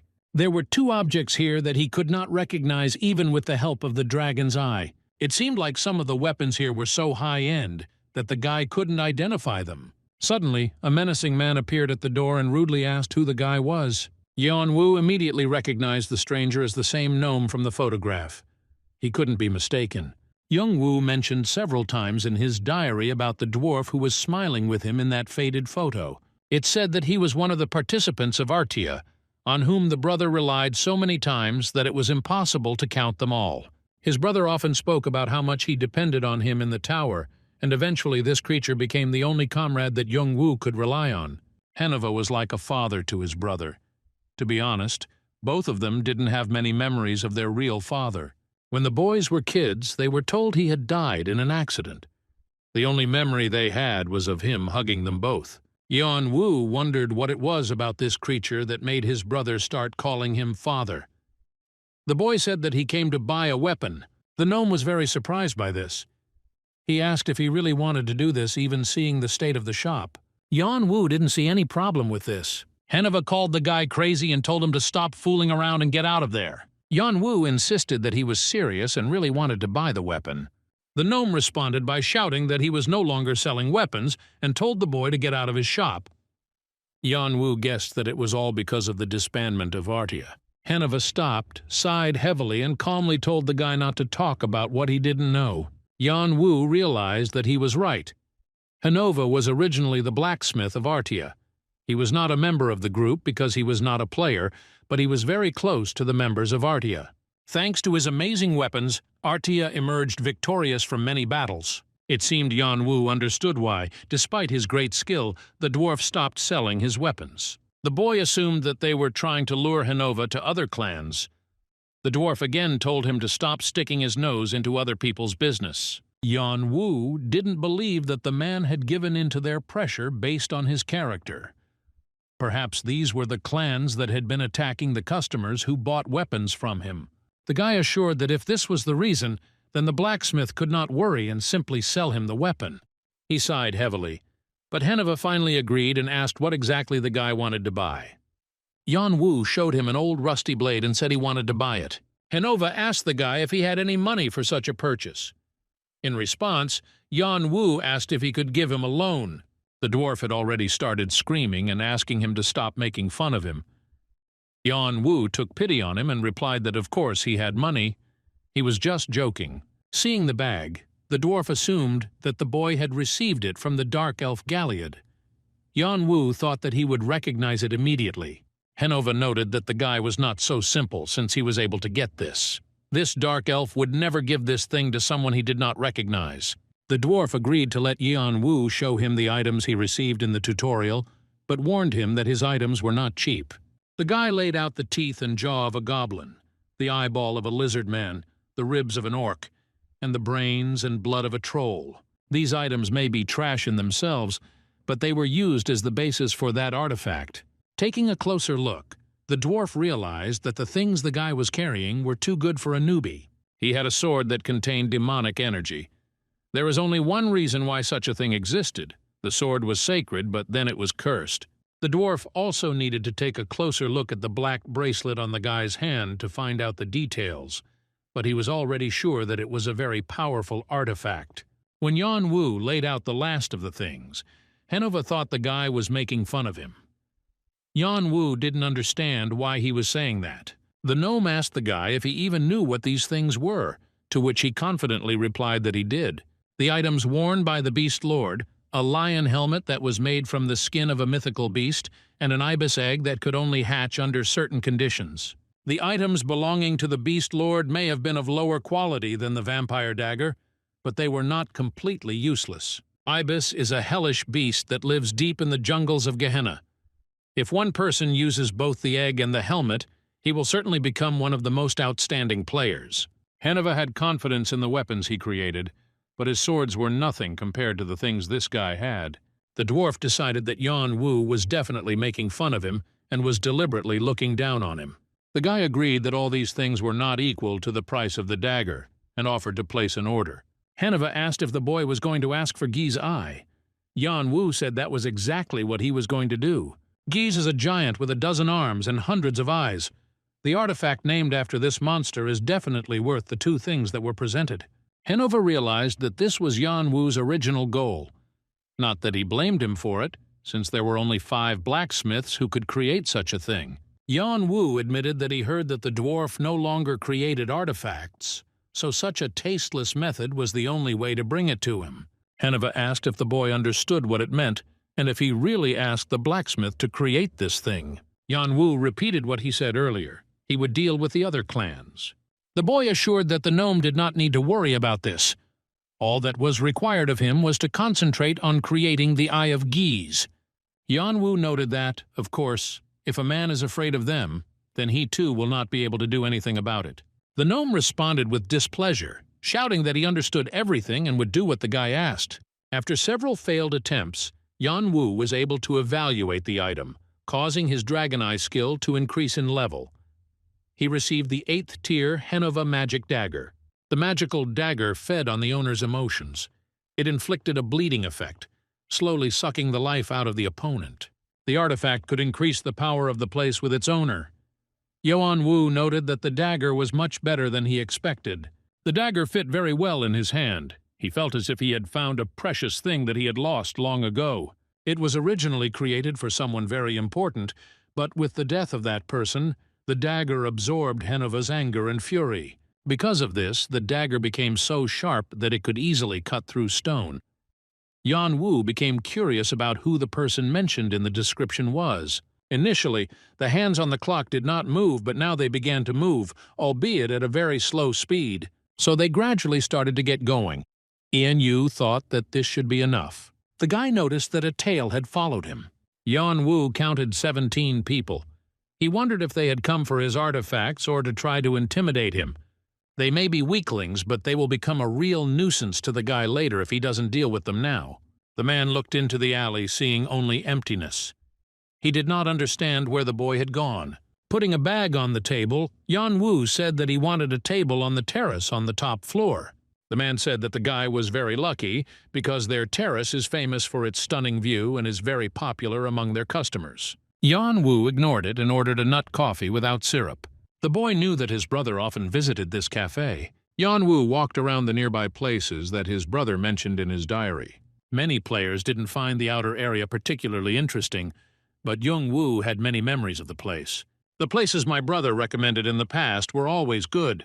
The guy was curious about what Yung Wu was thinking while sitting here, how it felt for him to laugh here with his friends. Noticing the guy who came in, Henova was surprised.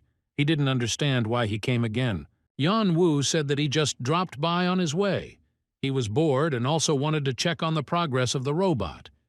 He asked if the blacksmith needed anything else. As the boy thought, Henova had already started working on it. Yan Wu decided to stay here to keep an eye on the dwarf, just in case. Over the past few days, Henova had already realized that this guy was a tough nut to crack. No matter what he did, Yan Wu never listened to him or got angry. If the dwarf continued to be nervous about this, he would only waste his nerve cells in vain. The man decided to simply imagine that the guy was not here. Yan Wu used dragon eyes, smelting. Slowly melt the metal inside the furnace. Casting. Pour the liquid metal into the mold for the dagger. Forging the metal into the desired shape, and finally sharpening. Looking at Henova's work, her process became clear to Yan Wu. Thanks to the artifacts created by Henova's skillful hands, his brother was called the Wings of Heaven. Yan Wu now understood how the things that Zhang Wu used were created. Henova assumed that the guy had fallen asleep and was very angry about it. Yan Wu had said that he had come to keep an eye on the man because he had dared to fall asleep while he was toiling here. Yan Wu calmly asked if he hadn't said that he was bored. Henova, full of rage, said that if the boy was bored, then let him sit here and forge something. He also told Yan Wu to stop getting on his nerves. The boy agreed, taking the hammer in his hands. He asked how he could light the furnace and said that the blacksmith would have to teach him how to do it correctly. Henova started shouting back again, and Yan Wu seemed to understand why his brother liked this dwarf so much. The man looked at the burnt field, finding the remains of the flag, realizing what a disaster it was. It was much worse than the report said. All the work they had put so much effort into was gone in one day. They couldn't even find information about what happened here, whether it was because of the heart or something else. The man ordered to find the one who did this at any cost, to search the entire tutorial. Leonte, one of the 5 leaders of Blue Flower Island, a former member of Arta, didn't understand why this had to happen now. Yan Wu was surprised that the blacksmith was actually going to teach him metallurgy. The guy added that it didn't matter if the man only taught him the basics, because he really wanted to learn it. Henova asked what he needed it for. Yan Wu said that he had something he wanted to fix. The blacksmith did not understand what he was going to fix. The boy apologized because he could not show it to the man yet. The watch was already broken and in a dire situation when it returned to the guy, but because there were magical devices inside, Yan Wu couldn't figure it out on his own. Of course, Henova could easily fix it, but the boy wanted to do it himself. This watch is what his brother left him, and it contains many memories from their childhood. Yan Wu admitted that he thought the blacksmith would be angry with him because he asked to train him without a good reason. Henova noted that the guy at least knows that his request is not a joke, and that he is a complete zero when it comes to asking for something. The blacksmith wasn't going to ask if Yan Wu didn't want to tell. Players left their worlds and tried to climb to the top of the tower, and they all had their own stories. Because of the boy's order, Henova didn't have time to train him. He could show Yan Wu the basics, but he had to figure out the rest himself by watching the dwarf work. Yan Wu thanked the man sincerely. Henova asked him if he thought the dwarf was helping him because he liked the guy. The gnome said that he was simply bored, insisting strongly on this. Yan Wu noted that despite his appearance, he turned out to be a very shy dwarf.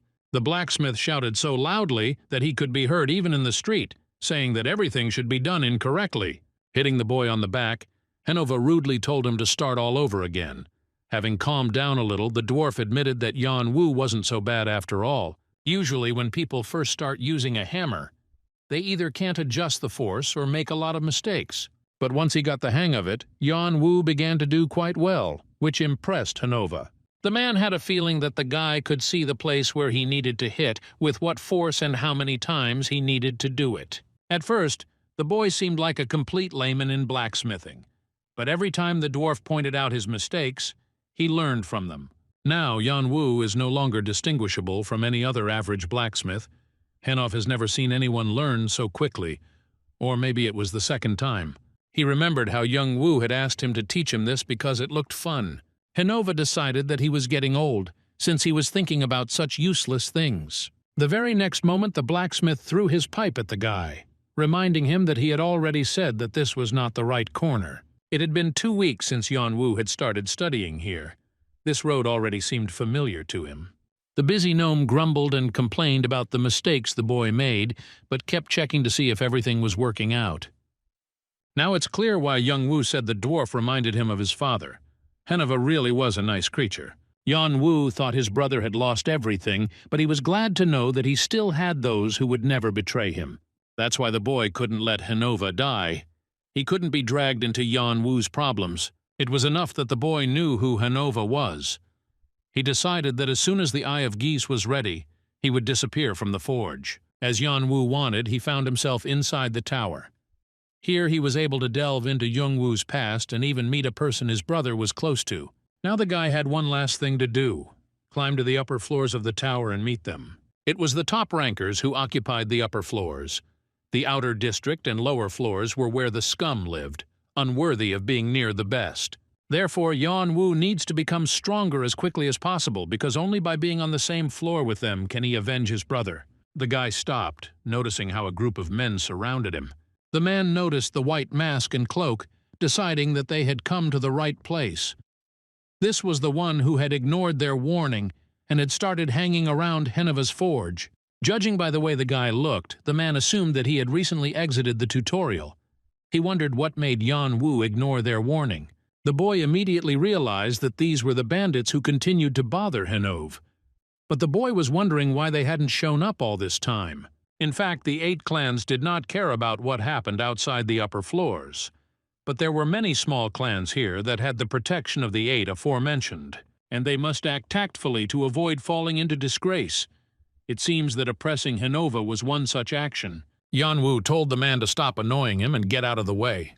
The man immediately grabbed his sword, intending to make the guy answer for his words. However, Yan Wu got there first. He ran up to one of the gathered people and sharply cut his leg with a dagger. In an instant, another enemy was down. The man froze, looking around tensely and trying to understand what was going on here. The guy threw the dagger forward, hitting the enemy right in the forehead. Watching what was happening, the man did not understand how a newcomer could be so strong. Yan Wu said that if he hurried and took his friends to a healer, he would have a chance to save them. If he could do it, of course. The man started shouting that the guy had no idea who he was dealing with and asked if he even knew who was behind them. He added that the boy would eventually become like Henova once they found him. Yan Wu immediately grabbed the man by the throat, not allowing him to finish, and asked him to repeat again what happened with Henova. The man immediately promised that if the boy let him go, then they would spare the old man. Roughly throwing the man aside, Yan Wu asked what exactly they had done to Henova. Pointing his dagger at another bandit, Yan Wu noted that they only needed one of them to get an answer. The man immediately reported that their boss had told them that leaving Henova alone would ruin their reputation, so he sent another group to destroy the forge. Coming close to the man, Yan Wu sternly ordered him to show the way. The guy immediately ran up to the beaten blacksmith. Henova apologized, saying that they had taken everything, even the things the guy had ordered. The man didn't know how he would be able to pay for it. But Yan Wu was only interested in the dwarf's condition. He noted that Henova had no serious injuries. Yan Wu promised that he would take care of everything. Henova asked fearfully what the guy was going to do. Yan Wu stated that he was going to go and get back what they had taken from the blacksmith. The Night Watch is a fairly powerful clan among the criminal underworld in the outer area of the tower. There is a rumor that they are related to the Red Dragon, one of the 8 clans. That's why no one wants to mess with them. Henova couldn't let the boy go there. He wouldn't forgive himself if something happened to Yan Wu. Looking at the guy, the blacksmith immediately recognized him as Chang Wu. The gnome didn't understand why he kept remembering that guy. Yan Wu rudely asked the man's name. He immediately replied that his name was Willet. The guy warned that if the man lied to him, he was dead. When they reached the tavern, Willet announced that this was the right place. Judging by the number of traps set up here, Yan Wu guessed that this was indeed the place. The guy announced that they were coming in, which immediately scared Willet. Noticing the man entering, his friend asked what he was doing there at such an hour. The man noted that it was not like Willet to be so quiet and asked what had happened to him. The man placed his hand on Willet's shoulder in a brotherly manner, but the next moment it was grabbed by Yan Wu, who was standing behind him.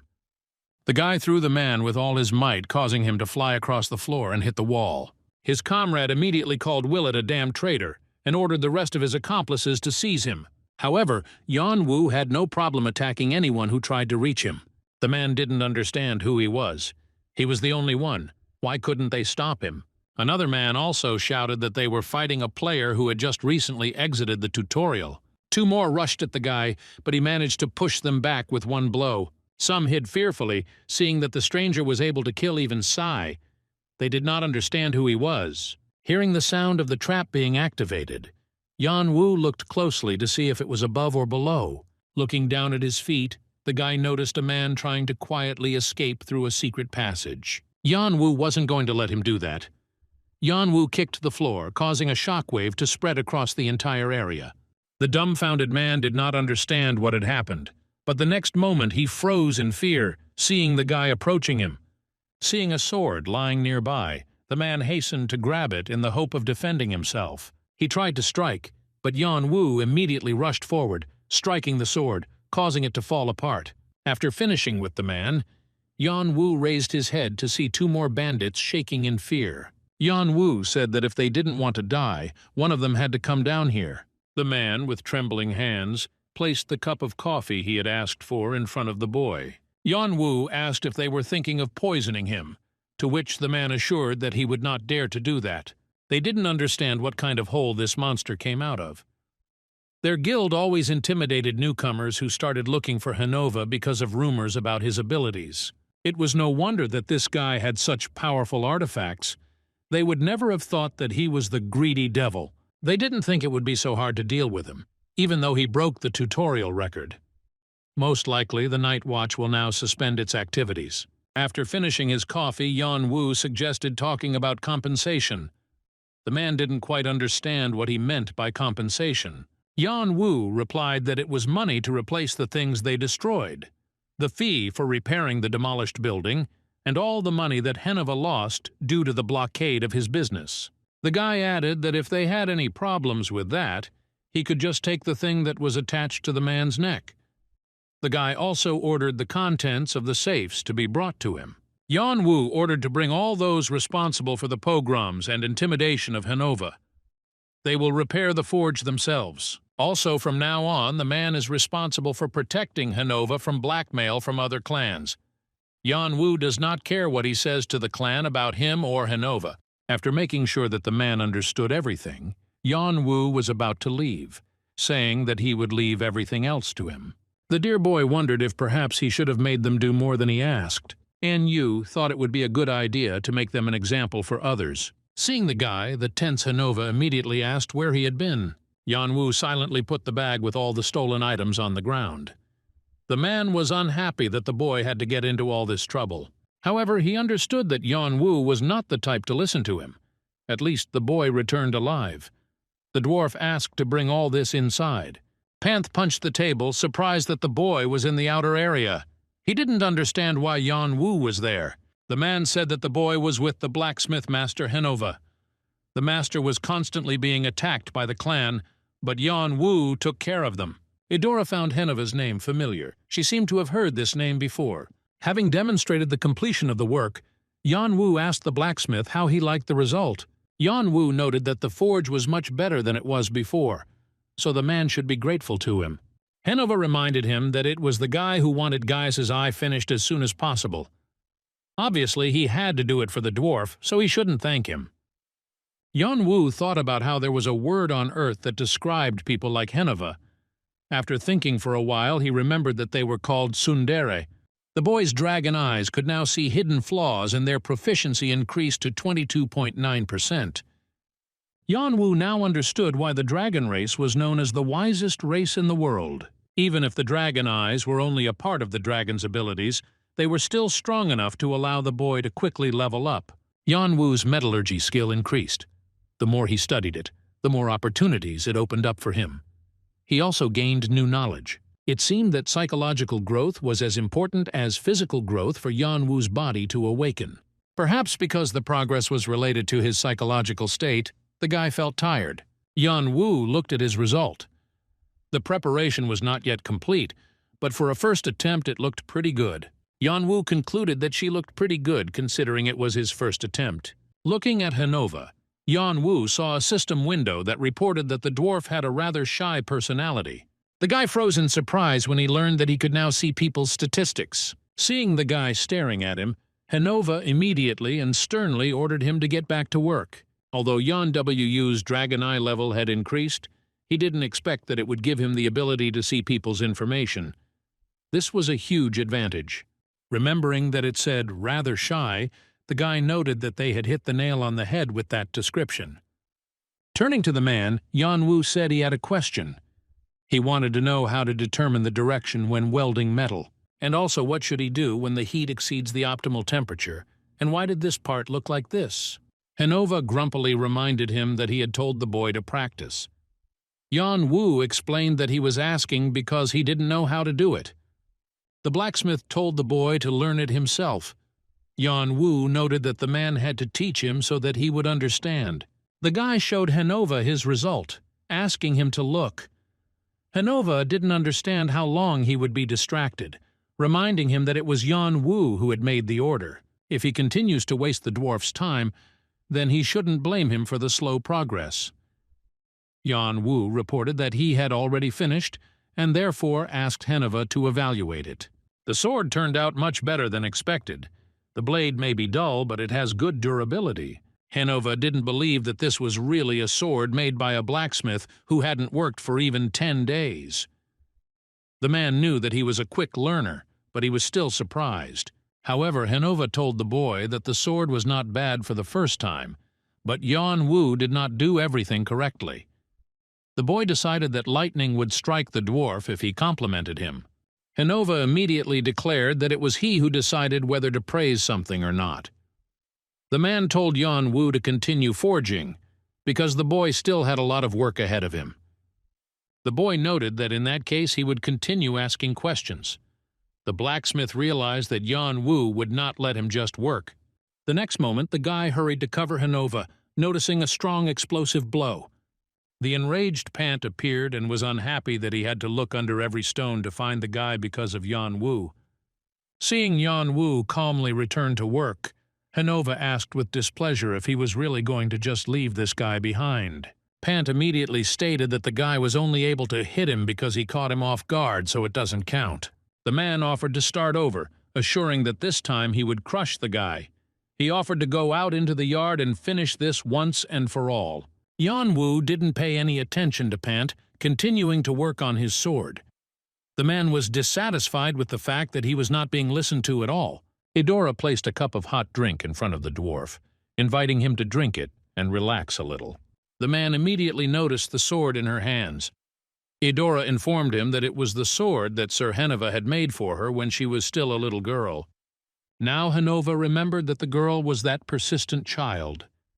He noted that Eudora had grown up during this time. The girl followed the dwarf around, tugging at the hem of his pants with innocent eyes and begging him to make a sword for her. There was also a fidget who bothered Manhwa so much that he hit him on his royal head. Apparently that fidget was that brat. Now he was the same as then. Manhwa asked if the girl was really going to leave her brother like that. Eudora only noted that there was nothing to be done about it. That was the kind of person he was. Pant continued to challenge Yan Wu every day, when the boy was eating, even when he went to the bathroom.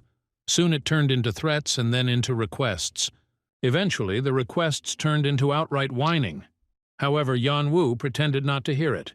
Manhwa said that he couldn't take it anymore and had already asked Yan Wu to fight the man at least once. Yan Wu frankly didn't understand why he had to do this. Pant said that it was to test himself.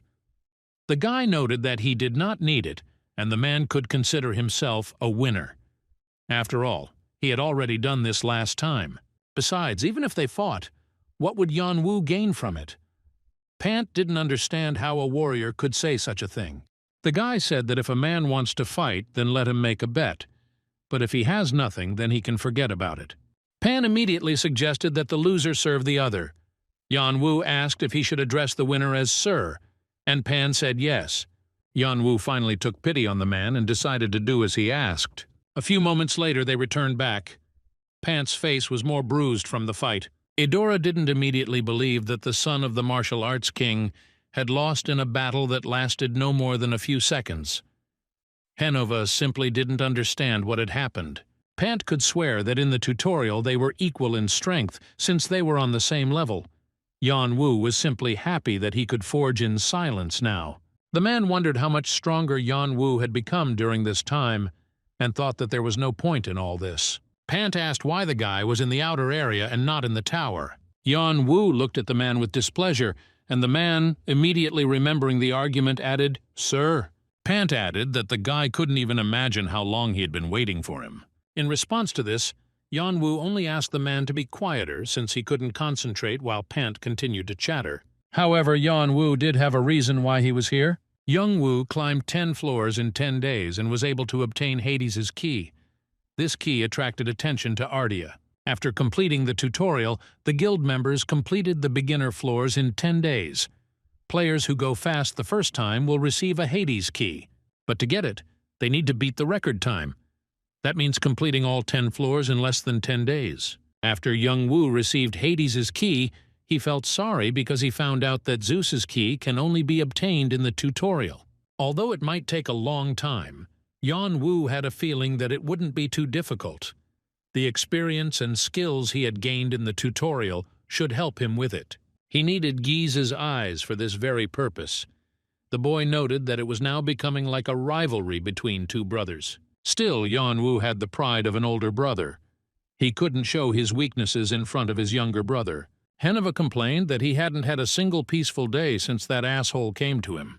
The man didn't understand why things had turned out this way. No matter how much he yelled at them, they didn't even pretend to listen. The dwarf remembered how young Wu also constantly asked him questions. His comrade complained that the guy was using his skills, and someone asked them to be quiet. Manhwa didn't understand why he was thinking about those children again. In any case, he would never be able to see them again. The dwarf decided that he was already getting old. The blacksmith was becoming absent-minded. Finally, he decided that he could finish for today.